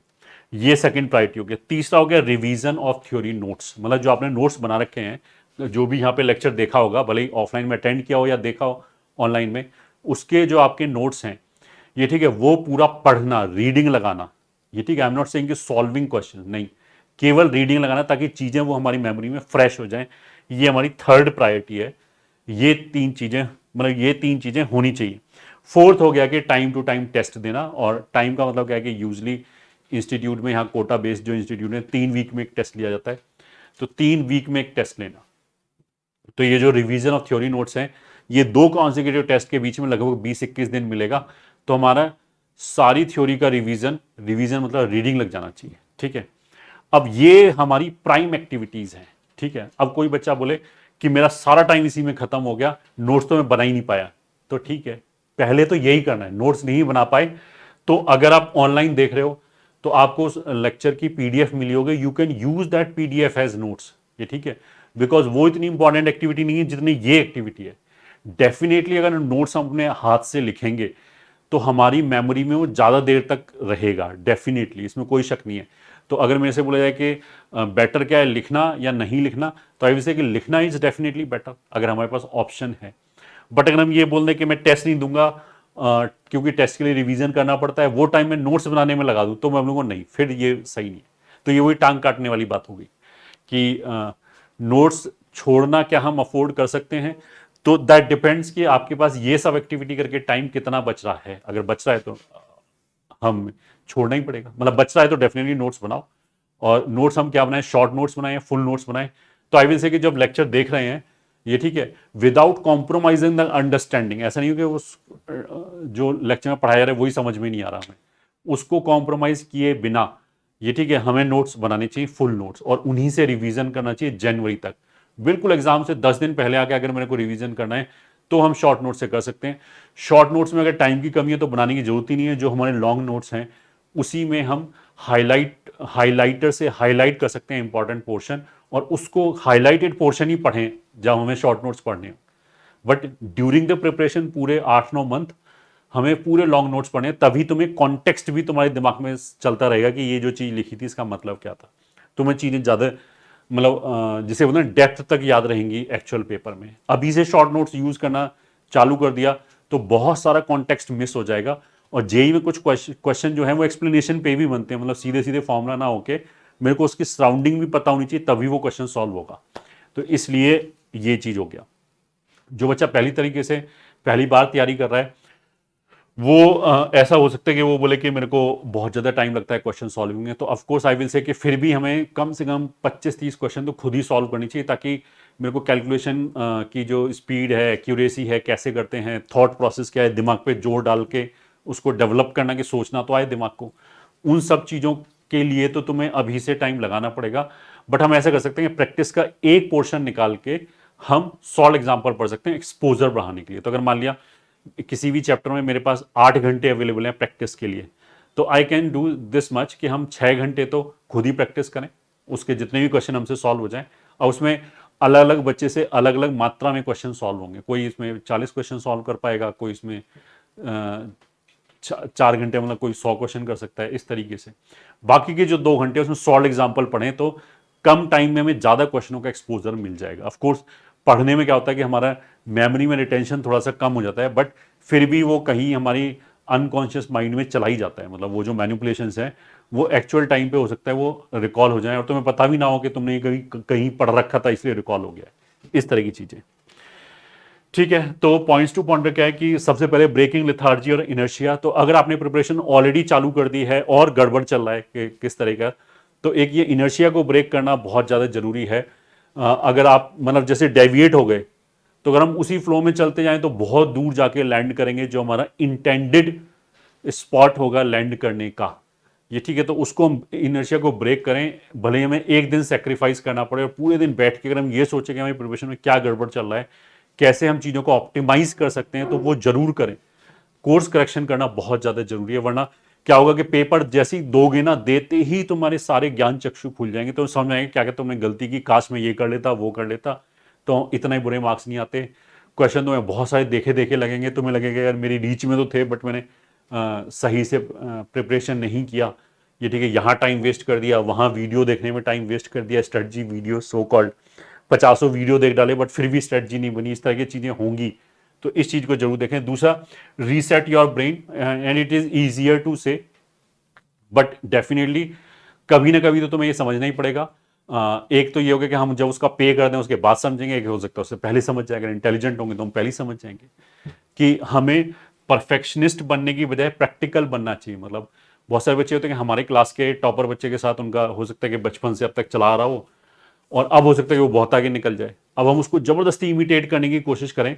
मतलब ऐसा हो सकता है कि एक बंदा मान लिया साइकिल पे जा रहा है, ये ठीक है, और सॉरी एक बंदा मान लिया कार में जा रहा है और हम साइकिल पे जा रहे हैं, और हम उससे जबरदस्ती फाइट करने की कोशिश करें, उसकी कार पकड़ लें, कि उतनी ही स्पीड से दौड़ने की कोशिश करें, और तो क्या होगा कि हो सकता है 100 मीटर में ही दांत टूट जाए हमारे, ये ठीक है, साइकिल से गिर जाए। एक ये हो गया कि उसको जाने दो, तुम अपने चलते रहो, तो हो सकता है कि तुम उसे 1 घंटे बाद पहुंचो, बट डेस्टिनेशन तक पहुंच जाओगे। तो इस तरह का माइंडसेट हमें डेवलप करना पड़ेगा। We has to be practical. मतलब of course I am not saying कि we should stop putting efforts, ये ठीक है, I should put effort, but ऐसा नहीं कि अनरियलिस्टिक चीजें करना चालू कर दें, मतलब दूसरे को देख के हम अपनी एक्टिविटी चालू कर दें कि वो ये बुक कर रहा है मैं भी कर लेता हूं, हो सकता है तुम्हारे लिए जहर हो। ठीक है, थर्ड पॉइंट हो गया, must have right tools to deal with it. Of course जैसे मेरे को प्रैक्टिस वाले क्वेश्चंस करने हैं या फिर जैसे हमने बोला कि सॉल्व एग्जाम्पल करने हैं, तो वो हमारे पास राइट टूल होना चाहिए उस चीज़ को डील करने के लिए। ऐसा नहीं होना चाहिए कि हम हर चीज़ के लिए एक ही दवा है कि लाल दवा खा ली बस कुछ भी हो चाहे बीमारी, ऐसे काम नहीं चलेगा ऑफ कोर्स। तो हम इस चीज़ पे भी जरूर ध्यान दें। मान लें अगर हमारा कोई चैप्टर बहुत ही ज़्यादा वीक है, ठीक है, और अब बहुत ही ज़्यादा वीक है, मान लिया मैंने होप छोड़ दिया कि ये तो मैंने समझ में आ ही नहीं सकता, तो फिर उस चैप्टर को मेरे को इस लेवल तक करना चाहिए कि अगर बहुत ईजी क्वेश्चन आ जाए तो I should be able to do it. But अगर मैं ऐसी क्लास में जाके बैठ जाऊं जहां पे बहुत ही हाई फाई पढ़ाया जा रहा है, ये ठीक है, वहां पे बिल्कुल एडवांस के जो टफेस्ट क्वेश्चन आते हैं उनकी प्रैक्टिस कराई जा रही है, तो वहां पे जाके मेरा टाइम वेस्ट ही होगा, वो मेरे को समझ में नहीं आएगा, मतलब फ्रीक्वेंसी मैच नहीं होगा, तो टाइम भी वेस्ट हो गया और जो इंटेंडेड पर्पस था वो भी सॉल्व नहीं हुआ। तो इसलिए मेरे को पास चीजों को डील करने के लिए राइट टूल्स होने चाहिए, ये ठीक है। अगर मान लिया पेड़ काटना है, वैसे तो पेड़ नहीं काटना चाहिए, जस्ट फॉर द एग्जाम्पल, तो हमारे पास जिसे बोलते हैं ना एक्स होनी चाहिए, ये ठीक है, एक्स से पेड़ कटेगा। ऐसा नहीं है कि हम हाथ में ब्लेड लेके पेड़ को काटना चालू कर दें, तो थियोरटिकली तो पेड़ कट जाएगा, but that is not a right strategy.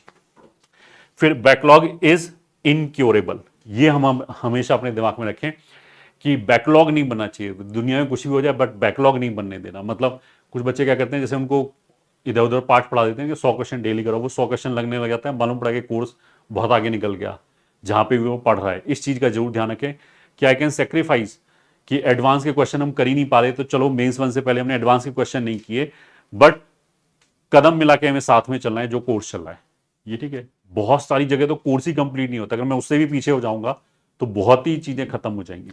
इस चीज का जरूर ध्यान रखें, ये ठीक है। नेचर ऑफ सब्जेक्ट्स पे भी हमें थोड़ा ध्यान देना चाहिए, और इसमें दो एस्पेक्ट है। जैसे एक तो ये हो गया कि एक बच्चा बोले कि मेरा मैथ अच्छा है फिजिक्स वीक है, फिर मैं बोलूँगा क्यों, ऐसा तुम्हें कैसे लगा, तो बोलेगा फिजिक्स में तो मेरे हमेशा 70 मार्क्स आते हैं, बट मैथ में मेरे 55 मार्क्स आते हैं हमेशा।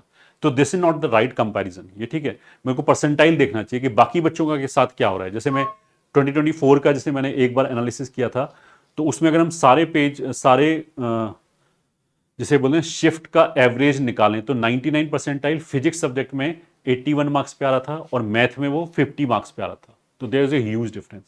तो एक चीज तो ये होगी, ठीक है, कि absolute marks we should not compare, we should see कि बाकी बच्चे कैसा कर रहे हैं। मतलब अगर सारे बच्चे, और सारे बच्चे का मतलब ये नहीं कि ऐसा कोई बहुत बड़ा बैच हो जिसमें 2000 बच्चे पढ़ रहे हैं, वो तो फिर सारे गधे होंगे, तो उनसे तो कंपेयर करके कोई फायदा नहीं है।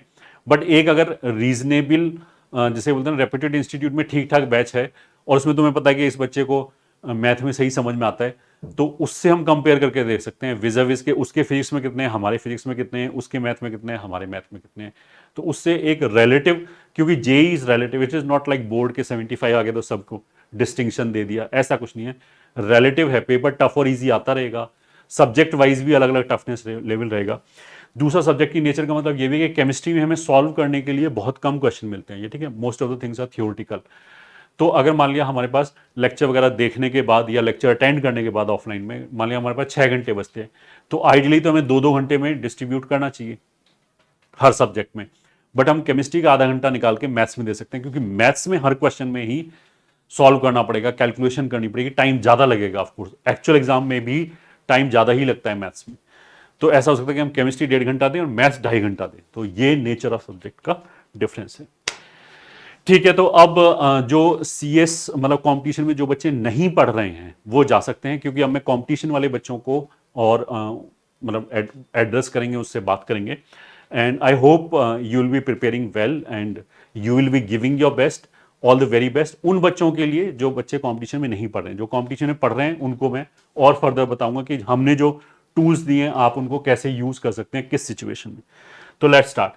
तो आई विल से कि हमने ये ठीक है एक पूरा इकोसिस्टम तैयार किया है प्रिपरेशन का पिछले 5 साल में, और ऑफ कोर्स उसमें बच्चों के साथ इनपुट लेके बच्चों की जो जो गलतियां वो करते हैं। अब एक बार तो गलती कर दी किसी ने, बट फिर उसको हमें सोल्यूशन भी तो देना पड़ता है। तो उसके लिए हमने डिफरेंट डिफरेंट टाइप की चीज़ें डेवलप की हैं पिछले 5 साल में और फिर उनको परफेक्ट करने की कोशिश की है। तो आई विल कॉल इट, मतलब ऐसा कहीं ये ऑफिशियल नाम नहीं है, मैं I will call it competition iron dome, CID। उसका मतलब ये कोई भी प्रॉब्लम फेंको इसकी तरफ, ये उसको न्यूट्रलाइज कर देगा, जैसे इसराइल वाला करता है आयरन डोम, उसी तरह का हमारे पास उसके राइट टूल्स हैं उसको न्यूट्रलाइज करने के हर प्रॉब्लम के लिए, ठीक है। अब ये आयरन डोम क्या क्या कंसिस्ट करता है कि जो आपका प्रखर और प्रवीण का बैच हो गया वो तो एज इट इज बैच हो गया, जिसके अंदर सारी चीज़ें मतलब मटेरियल है, लेक्चर्स हैं, डाउट सॉल्विंग है, जूम क्लासेस हो गया, वो सारी चीज़ें तो हैं ही जो भी एक ऑफलाइन या ऑनलाइन इंस्टीट्यूट में होता है, प्लस उससे भी बहुत सारी और भी एक्स्ट्रा चीज़ें हैं कस्टमाइज करने के लिए। इसके साथ एक तुम्हें ऑन ट्रैक बैच मिला होगा, ऑन ट्रैक वर्ड से ही तुम्हें समझ में आ गया होगा ये किस लिए डिज़ाइन किया गया, ताकि तुम्हारी प्रिपरेशन ऑन ट्रैक रहे, ताकि हम बार बार जो हमें कैलिब्रेशन करना है अपनी प्रिपरेशन में ट्रैक पे लाने के लिए, उसके लिए जो रिक्वायर्ड टूल्स हैं, तो those tools are present in this. Plus chapter wise test आपको ऐप के ऊपर मिल जाएंगे, ये ठीक है, ये भी एक रिसोर्स है इसी आयरन डोम का बोल सकते हैं। फिर PYQ एक्सप्रेस है, विच इज ए बिल्कुल न्यू कॉन्सेप्ट कि आपको कम टाइम में इफेक्टिविटी हम कैसे बढ़ा सकते हैं, कि 1 घंटा अगर मेरे पास है तो उस 1 घंटे में हम मैक्सिमम आउटपुट कैसे ढूंढ सकते हैं, उसके लिए PYQ एक्सप्रेस डिजाइन किया गया। And of course time to time guidance session भी कंडक्ट ऑलमोस्ट एवरी वीक तुम्हें गाइडेंस सेशन मिलते हैं, तो उनका जरूर यूटिलाइज करें। मतलब अगर तुम्हारी प्रिपरेशन में प्रॉब्लम है तो वहां जाके जरूर सुने। तो ऐसा भी हो सकता है बहुत सारे बच्चों की प्रॉब्लम कॉमन सी होती है, तो दूसरे बच्चे की प्रॉब्लम सुन के तुम्हें समझ आएगा तुम्हारी प्रॉब्लम का सोल्यूशन क्या है, तो यहाँ पे you will get authentic guidance. तो लेट्स स्टार्ट। तो ये जो हमने CID है कंपटीशन आयरन डोम में, this we have prepared and recalibrated for last 5 years to enable you to customise your preparation. ये ठीक है, आप अपनी प्रिपरेशन को कस्टमाइज कर सकते हैं। देखो हर चैप्टर में या तीनों सब्जेक्ट में लेवल सेम नहीं होता है, सब्जेक्ट कुछ थोड़ा बहुत ऊपर नीचे हो सकता है। फिर एक सब्जेक्ट के अंदर हम बोल सकते हैं कि जैसे कोऑर्डिनेट हो गया, कैलकुलस हो गया, अलजेब्रा हो गया, ये ऊपर नीचे हो सकता है, या उसके अंदर भी जो चैप्टर्स हैं वो ऊपर नीचे हो सकते हैं। तो अगर हम मोटा मोटा डिफाइन करें तो 30 चैप्टर्स हो गए, राइट, और एक सब्जेक्ट में तो 30 90, मतलब 90 में से कुछ में कम होगा तो मान लिया 80 चैप्टर्स हो गए। 80 चैप्टर्स में वी कैन प्रोवाइड यू हर चैप्टर में 3-4 तरह के इनपुट, डिपेंडिंग अपॉन तुम्हारा एक्सपोजर क्या है, कितनी स्पीड से तुम्हें पढ़ना है, किस लेवल तक जाना है, ये ठीक है, उसके हिसाब से हम 4 तरह की चीजें प्रोवाइड कर सकते हैं। तो अगर हम कस्टमाइजेशन की बात करें केवल लेक्चर के बेसिस पे, ये ठीक है, तो अब हम 4:80, अब देख लो इतने तरह के हम डिफरेंट तुम्हें कॉम्बिनेशंस दे सकते हैं, इतने लेवल के कस्टमाइजेशन किए जा सकते हैं। फिर उसके बाद और भी मतलब ये तो मेंस वन से पहले की बात है, मेंस वन के बाद भी बहुत तरह के कस्टमाइजेशन और किए जा सकते हैं, ये ठीक है, रिवीजन के लिए कितना प्रिपरेशन है, कितना परसेंटाइल आया इस लेवल पे। तो ये जो चीजें हैं ये हमने मतलब एक दिन में ऑफकोर्स किसी से डेवलप नहीं होगा, ये तो हमने पिछले 5 साल में डिफरेंट डिफरेंट बच्चों से जब बात करते हैं तो वहां से भी इनपुट मिलता है, वो भी एक बहुत इंपॉर्टेंट चीज है। फिर उसको इनकॉर्पोरेट करना, फिर ये देखना कि एक बच्चे का जो पूरे साल परफॉर्मेंस था वो 1200 रैंक के आसपास था, बट लास्ट में आके उसकी 600 रैंक आई, तो उससे बात करना कि क्या व्हाट क्लिक्ड, तो उसी ने बताया कि मैंने ये किया, इस मटेरियल मतलब हमने आपके इस मटेरियल से ये किया, ये वाले एक्सरसाइज से मैंने इतने क्वेश्चंस किए, तो वो सारी चीज़ों को इनकॉर्पोरेट करके ये चीज़ बनाया गया। तो सबसे पहले तो देखो जो भी बच्चे इसमें कॉम्पिटिशन में प्रखर या प्रवीण में आए होंगे उनको थोड़े दिनों बाद ये ऑन ट्रैक बैच दिया जाता है। तो जैसे हम ये बैच देते हैं वैसे ही बच्चा स्टार्ट कर देता है पूछना कि इसको मेरे को यूज़ कैसे करना है। तो देखो अगर तुम्हारी प्रिपरेशन सही चल रही है मतलब प्रवीण या प्रखर से जो पढ़ रहे हो वो ठीक चल रहा है, तो ये तुम्हारे लिए है ही नहीं, ये तो उन बच्चों के लिए है जिनको अब कस्टमाइज करना है उनकी प्रिपरेशन के हिसाब से, सब्जेक्ट के हिसाब से, ठीक है। तो अगर प्रिपरेशन सही चली है तो वेल एंड गुड, उसको ऐसी चलाएं तो उसकी तरफ देखो ही मत, ठीक है। अब इसमें क्या है ऑन ट्रैक बैच में, जैसे जो भी हमारा नॉर्मल बैच है उसमें नॉर्मल लेन वाले लेक्चर्स हम शेड्यूल करते हैं, जो तुम्हें शेड्यूल्ड फॉर्म में मिलेगा, तो वो नॉर्मल लेन वाले लेक्चर आएंगे। बस ऑन ट्रैक में you will also get fast lane वाले लेक्चर, प्रबल वाले लेक्चर और CQ वाले लेक्चर, ठीक है। तो फास्ट लेन अगर हम हायरार्की वाइज बोले तो फास्ट लेन सबसे ऊपर हो गया, उसके नीचे नॉर्मल लेन, उसके नीचे प्रबल और उसके नीचे CQ। नीचे आने का मतलब क्या है कि काइंड ऑफ कॉम्प्रोमाइज। तो नॉर्मल चीज तो देखो ये है नॉर्मल लेन, इसी ने नाम में ही नॉर्मल लिखा है, नॉर्मल चीज तो ये है, नॉर्मल कोर्स में तो हमें इसी के लेक्चर देखने हैं। अब कोई बच्चा ऐसा हो सकता है जिसने जैसे 13 में एक बच्चा ऐसा हो सकता है कि वो बोले कि ये चैप्टर उन्होंने बहुत अच्छा किया था, पहले ही बहुत अच्छा पढ़ रखा था, ठीक है, बट हम फिर भी बोलेंगे कि अब तेरा ये ड्रॉपर ईयर है, you should not take any chances. तो सिस्टमैटिकली सारे चैप्टर एक बार दोबारा फिनिश करो। तो ऐसे बच्चों के लिए है फास्ट लेन, ये ठीक है, ये एडवांस के लेवल तक ही है। कुछ बच्चे बोलते हैं फास्ट लेन क्या सफिशियंट है? ऑफकोर्स सफिशियंट है अगर तुम्हें समझ में आ जाए तो। ये एडवांस के लेवल के लिए, बट उन बच्चों के लिए जिनको एक्सपोजर है। तो फास्ट लेन का यूज ऐसे बच्चे भी कर सकते हैं 13th वाले, या फिर ऐसे बच्चे भी कर सकते हैं जो 12th में पढ़ रहे हैं, बट उन्होंने बोला कि 11th का ये चैप्टर मैं पढ़ तो चुका हूं, बट मेरे को मजा नहीं आया, मतलब पूरा 100% ग्रैस्प नहीं है, तो अब मैं दोबारा नॉर्मल लाइन के लेक्चर देखूंगा तो मेरे को तो बहुत टाइम लग जाएगा। तो ऐसे बच्चों के लिए फास्ट लेन है कि अगर देखना भी है बट एक बार पढ़ भी रखा है तो उसका बहुत ज्यादा टाइम सेव हो जाएगा, अगर उसकी 11th के कुछ चैप्टर वीक हैं तो ये एडवांस के लेवल तक है। ऑफ कोर्स ये भी एडवांस के लेवल तक है। फिर अगर कोई बच्चा बोलता है कि जैसे कोई पहली बार प्रिपरेशन कर रहा है, ये ठीक है, और जैसा अभी हमने बोला कि अपनी प्रिपरेशन को हम 2 पार्ट में ब्रेक कर सकते हैं, पहले मेंस और फिर एडवांस। वो लेकिन नहीं, अभी तो उनको मेंस के लेवल तक जाना है। एडवांस के लेवल तक जाने में जो टाइम लग रहा है, that I want to invest in my mains preparation so that मेरे को एक्सपोजर ज्यादा हो जाए।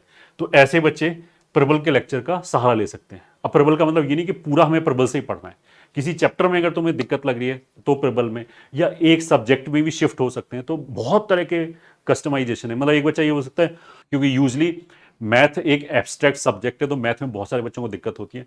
तो बच्चा बोलता है कि मेरे को फिजिक्स केमिस्ट्री तो बहुत सही समझ में आता है, चीज़ें मेरे को दिखाई देती हैं, बट मेरा मैथमेटिकल बैंड नहीं है ब्रेन का, तो मैथमेटिक्स में मेरे को बस मेंस लेवल तक पहुंचा है। तो वो बच्चा ऐसे कर सकता है, प्रबल के लेक्चर से मैथ करे और बाकी सब जो फिजिक्स और केमिस्ट्री है वो अपने नॉर्मल लेक्चर से कर ले। फिर एक बच्चा ये भी आ सकता है, वो बोलेगा कि चाहे कुछ भी कर दो मैं पीएनसी तो पढ़ के नहीं जाऊंगा, मेरे को समझ में नहीं आया, मैंने ये ठीक है बिल्कुल ही छोड़ के जाऊंगा। तो ऐसे बच्चे को हम बोलते हैं कि देखो 5 मार्क्स के डिफरेंस पे तुम आईआईटी से भी बाहर हो सकते हो, 4 मार्क्स के डिफरेंस पे, मतलब एक क्वेश्चन के डिफरेंस पे ही बाहर हो सकते हो। तो वो एक क्वेश्चन पीएनसी का भी हो सकता है, और वो पीएनसी का बहुत ईजी क्वेश्चन भी हो सकता है।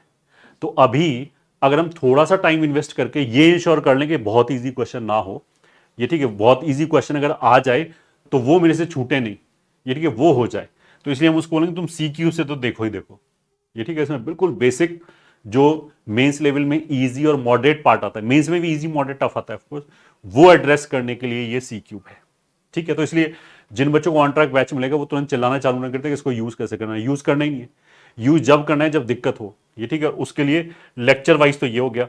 देन नोट्स मेकिंग पे बात आती है। तो देखो अगर नोट्स मेकिंग में कुछ कुछ बच्चे क्या करते हैं कि जो हम क्लास में इलस्ट्रेशन कराते हैं, मतलब जो वीडियो लेक्चर में उसको इलस्ट्रेशन कराते हैं वो खुद करने लगते हैं, तो वो मत करो। पहली बात तो वो चीज कट करो, क्योंकि तुम्हें इतना मटेरियल दे रखा है, इतने सारे क्वेश्चन दे रखे हैं, तुम वो क्वेश्चन अगर देख लोगे तो उतने टाइम में तुम और क्वेश्चन ज्यादा सॉल्व कर पाओगे ना, तो तुम्हें एक्सपोजर नेट बढ़ेगा, नेट एक्सपोजर बढ़ेगा। उन क्वेश्चनों में ऐसा कुछ नहीं है कि हम सोचेंगे यही क्वेश्चन मेरे से हो जाए, तो टाइम वेस्टेज है, ये ठीक है। उससे क्या होता है कि एक तो लेक्चर का फ्लो भी टूटता है, बीच बीच में हम खुद सॉल्व करने लग जाए, और नंबर ऑफ क्वेश्चन का एक्सपोजर डेफिनेटली कम होगा। Even if you are able to solve it, तो भी जो टाइम इन्वेस्ट हुआ, ये ठीक है, वो अगर हम दूसरे क्वेश्चन सॉल्व करने में करते तो मेरे को 2 तरह के क्वेश्चन का एक्सपोजर हो जाता है। एक तो चीज ये हो गया। दूसरा, अगर तुम्हारा कॉन्सेंट्रेशन लैप्स हो रहा है तो नोट्स साथ में नहीं बनाने चाहिए, बाद में बनाओ, ये ठीक है। पहले पूरा लेक्चर देखो, और 1.5 घंटे का लेक्चर तो 1.5 घंटे का लेक्चर देखो, पीडीएफ से नोट्स बना लिया, ठीक है, आधे घंटे में। अब मैं बोलूँ कि नहीं इसमें तो मेरे को 2.5 घंटा लग जाता है, ये ठीक है, या 3-3 घंटे तक भी कुछ कोई बच्चा बोलता है कि मैं बहुत आराम से समझता हूँ, तो फिर आई से तो फिर नोट्स मत बनाओ, ये ठीक है। जितनी देर में तुम नोट्स बना रहे हो इतनी देर में तो 2 फुल रिवीजन हो जाएंगे उसी चैप्टर, उसी लेक्चर के। एक ही लेक्चर में अगर इतना टाइम लग रहा है तो फिर हम बोलेंगे कि पीडीएफ यूज करो, ये ठीक है। जो भी तुम्हें उस लेक्चर की पीडीएफ है वही पढ़ो बस। तो अगर तुम्हें 1-1.5 घंटा नोट्स बनाने में लग रहा है 1.5 घंटे के लेक्चर के लिए, ये ठीक है, तो 1.5 घंटे का लेक्चर ऐसे ही देखो, उस 1-1.5 घंटे में तो 4 बार रिवाइज हो जाएगा, ये ठीक है, different different point of time पे। तो फिर ये वाली स्ट्रेटजी होगी, ठीक है। और शॉर्ट नोट्स तो बनानी नहीं है, चाहे तुम अपने नोट्स बनाओ चाहे पीडीएफ यूज करो। जो भी तुम्हें इंपॉर्टेंट पार्ट लगता है कि ये मेरे को याद होना चाहिए, उसको हाईलाइटर से हाईलाइट करके रखो, और वो हाईलाइटेड पोर्शन शॉर्ट नोट्स की तरह यूज करो। देन आता है क्वेश्चन प्रैक्टिस। तो ऑफकोर्स हमें सबसे पहले एक्सरसाइज 1 करनी है, और उसमें भी मैं बोलूं कि ऑब्जेक्टिव पार्ट या सब्जेक्टिव पार्ट तो ऐसे कि ऑब्जेक्टिव पार्ट करना है, ठीक है। ये तो बेयर मिनिमम है जो मैं करना ही करना है, चाहे कितना भी टाइम लगे। अब कितना भी टाइम लगेगा ये मतलब नहीं कि हर क्वेश्चन मेरे को सॉल्व करना है। अगर मेरे से एक्सरसाइज 1 के जो ऑब्जेक्टिव वाला पार्ट है उसमें 60-70% सॉल्व हो गए, तो उसका मतलब क्या है कि मेरा वो चैप्टर ठीक ठाक है, ये ठीक है। ऑफकोर्स कितना भी ज्यादा एक्सपोजर मिल जाए, कुछ क्वेश्चन तो ऐसे होंगे जो नहीं सॉल्व होगा, बट अगर मेरे से 60-70% सॉल्व हो गए तो फाइन, बाकी का सोल्यूशन देख लिया। But we should make sure कि हर क्वेश्चन में 8 से 10 मिनट जरूर लगाए। कुछ बच्चे क्या करते हैं, अभी से वो ये कर लेते हैं कि 3 मिनट में एक क्वेश्चन सॉल्व होना चाहिए, ऐसा थोड़ा होता है। ये ठीक है, वो 3 मिनट में एग्जाम के अंदर होना चाहिए, बट उसकी प्रिपरेशन करने के लिए आपको घंटों लगाने पड़ेंगे ताकि वहां जाके वो 3 मिनट में सॉल्व हो जाए। अभी से 3 मिनट में सॉल्व नहीं होगा जब हम पढ़ रहे हैं, पहली बार एक्सपोजर मिल रहा है। ठीक है, अगर एक्सरसाइज 1 हो जाए ये ठीक है, और बाकी की जो हमने प्रायोरिटी लिस्ट बोली थी वो सारा अगर हमारा कंप्लीट हो जाए, ठीक है, सब कंप्लीट हो जाए, मतलब रिवीजन चल रहा है, टेस्ट हम दे रहे हैं, नोट्स क्या बोलते हैं, प्रैक्टिस एक्सरसाइज 1 की हो गई, तो फिर हम आगे क्या करेंगे, टाइम बच रहा है तो फिर आई विल आस्क फिर तुमसे कि तुमसे एक्सरसाइज 1 में कितना सॉल्व हुआ। अगर तुम बोलोगे लेस देन 50%, ये ठीक है, या 50% के आसपास, तो फिर हम बोलेंगे इसका मतलब ये है कि अभी तो हमें मेंस की प्रिपरेशन को और सॉलिड करना है, मतलब मेंस के क्वेश्चन की और प्रैक्टिस करनी है। तो ऑफ कोर्स हमें कहाँ जाना है फिर, जो हमने सेलेक्टेड पीवाईक्यू की बुकलेट दे रखी है, ये ठीक है। अब किसी भी देखो 19 से लेके अभी तक अगर हम क्वेश्चन निकालेंगे तो हर चैप्टर में 125 क्वेश्चन है। अगर मैं 125 क्वेश्चन रख दूंगा तो बच्चा देखते हुए खत्म हो जाएगा कि इतने तो मेरे से होगा ही नहीं। इसलिए हमने चीजों को इतना ज्यादा जिसे बोलते हैं स्टेप्स में तोड़ रखा है कि बच्चे को दिक्कत ना हो, जितना ग्रेस्प कर सकता है, जितना खाना चाहे उतना खा ले, टाइम अवेलेबिलिटी के हिसाब से। इसीलिए तुम्हें सेलेक्टेड पीवाईक्यू वाली बुकलेट भेजी गई है, तो उस बुकलेट से हम पीवाईक्यू करें तो उसमें एक पूरा टेस्ट मिल जाएगा हमें मेंस के क्वेश्चन का, प्लस एक्सपोजर हमारा एक्स्ट्रा हो जाएगा, ये ठीक है, वो करें। अगर मान लिया एक्सरसाइज 1 में एक बच्चा बोले कि मेरे को तो कोई खास दिक्कत हुई नहीं, 80% से ज्यादा मेरे से क्वेश्चन सॉल्व हो गए थे, तो ऐसे बच्चे को हम बोलेंगे फिर तुम एक्सरसाइज 2 पे जाओ, मतलब तुम्हारे पास इनफ क्षमता है एडवांस को पचाने का। अब ये ठीक है, मेंस के ही क्वेश्चन करके टाइम वेस्ट करने की जगह वो टाइम हम स्ट्रैटेजिकली इन्वेस्ट करें एडवांस के क्वेश्चन में, ताकि एडवांस में हमारी और अच्छी रैंक आए। तो ऐसा नहीं कि एक्सरसाइज 1 हो गई तो मैं आगे क्या करूं, एक्सरसाइज 1 में क्या हुआ, ये ठीक है। और ये जो मैं बोल रहा हूं ये सब्जेक्ट लेवल पे नहीं है, मैं चैप्टर लेवल पे बोल रहा हूं, ये ठीक है, चैप्टर लेवल के हिसाब से हम अलग अलग कर सकते हैं। ऐसा होता है एक चैप्टर में एक्सरसाइज 2 कर रहा हूं, दूसरे में पीवाईक्यू कर रहे हैं, ये दिस इज परफेक्टली फाइन, ये ठीक है, क्योंकि बाकियों की चीज जो बच जाती है वो मेंस 1 के बाद कर सकते हैं, ये जरूर ध्यान में रखें, ठीक है। ये हमने डिस्कशन कर दिया। फिर do not know how to start a question, मतलब बहुत सारे बच्चे बोलते हैं थ्योरी समझ में आए, क्वेश्चन नहीं स्टार्ट हुआ, उसका मतलब कि बिल्कुल एक्सपोजर नहीं है। तो हम बोलेंगे कि पहला चीज तो जो एक्सरसाइज 1 का सब्जेक्टिव वाला पोर्शन है उसको तुम एज ए सॉल्व एग्जाम्पल पढ़ जाओ, पहला चीज ये हो गया। ऑब्जेक्टिव वाला अपने आप अटेम्प्ट करो, और फिर हमने जो पीवाईक्यू एक्सप्रेस दिया है उसके हम बोलेंगे कि इजी वाले क्वेश्चन वहां पे आप सेलेक्ट कर सकते हो, इजी इजी क्वेश्चन आपको पता है कि कौन कौन से इजी क्वेश्चन है, हर क्वेश्चन का टैगिंग हो रखी है, और वो भी टॉपिक वाइज हो रखी है, मतलब ऐसे भी नहीं कि पूरा चैप्टर खत्म करने का मेरे को वेट करना है, जैसे टॉपिक खत्म हो उस टॉपिक में जाओ, पीवाईक्यू एक्सप्रेस में इजी इजी वाले क्वेश्चन देख लो।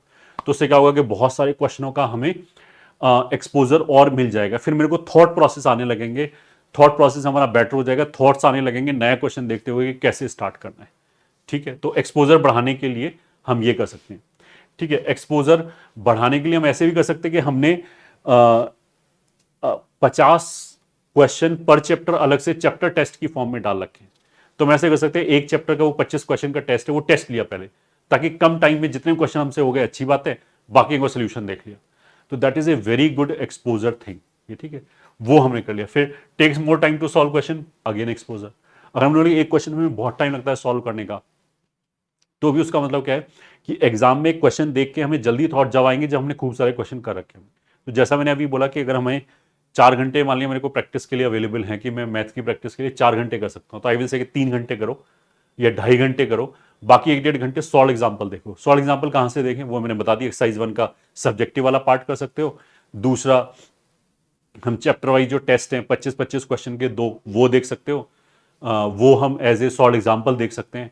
उसके बाद भी सारे पीवाईक्यू भी, ऐसा नहीं कुछ बच्चे ये सोचते हैं कि मैंने ये पीवाईक्यू कर ली तो आगे फिर ये क्वेश्चन तो मेरे खराब हो गए, इनको तो दोबारा अटेम्प्ट करने का मौका नहीं मिलेगा। अरे तुम्हें मौका वैसे ही नहीं मिलेगा, इतने सारे पीवाईक्यूज हैं, 2,500 से ज्यादा पीवाईक्यूज हैं, तो तुम्हें वैसे ही टाइम नहीं मिलेगा। तुम तो ये देखो, इससे तुम्हें कॉन्फिडेंस और आएगा कि किस तरह के क्वेश्चन पूछे जाते हैं।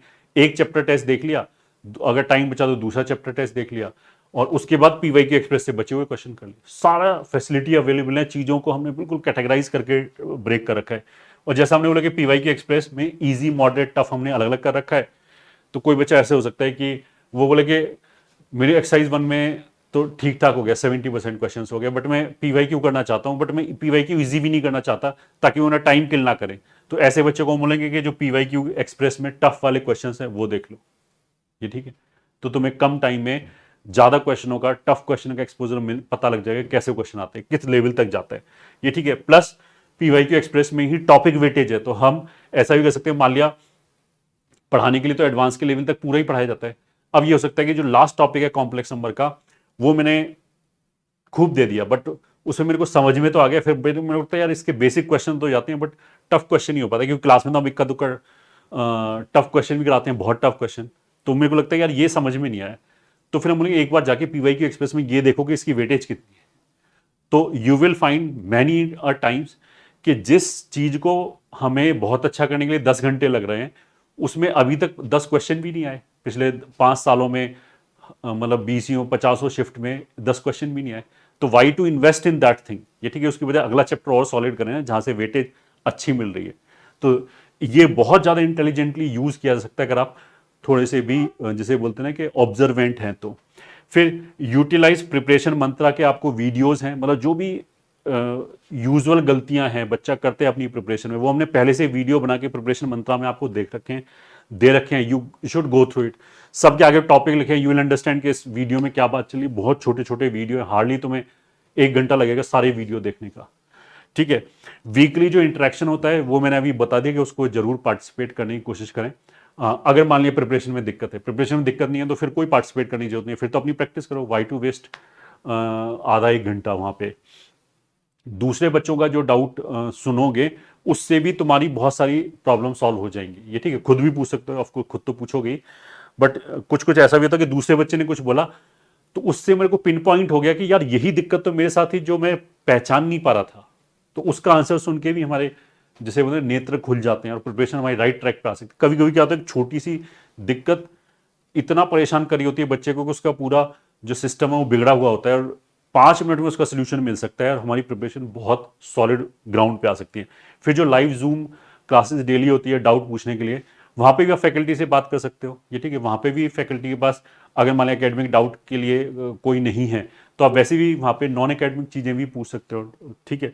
या एक्सट्रीम केस में अगर बहुत ही ज्यादा इंपॉर्टेंट चीज है, तो आप सभी फैकल्टी से डायरेक्टली व्हाट्सएप पे भी बात कर सकते हो कि मेरे को ये दिक्कत आती है, इसमें झिझकना नहीं चाहिए, ये ठीक है। अब अच्छा, ऑफ कोर्स अब ये सारी जो चीजें हैं, इसमें कुछ बच्चे इसका मिसयूज करेंगे, मतलब प्रॉब्लम अभी बताएगा कि मैं ये कर रहा हूँ, मैं कॉन्सेंट्रेट नहीं कर पा रहा हूँ, ठीक है। फैकल्टी ने बता दिया, फिर 1 हफ्ते बाद आ जाएगा कि मेरा और बैकलॉग है, मैं कॉन्सेंट्रेट नहीं कर पाया, दूसरी बार बता दिया।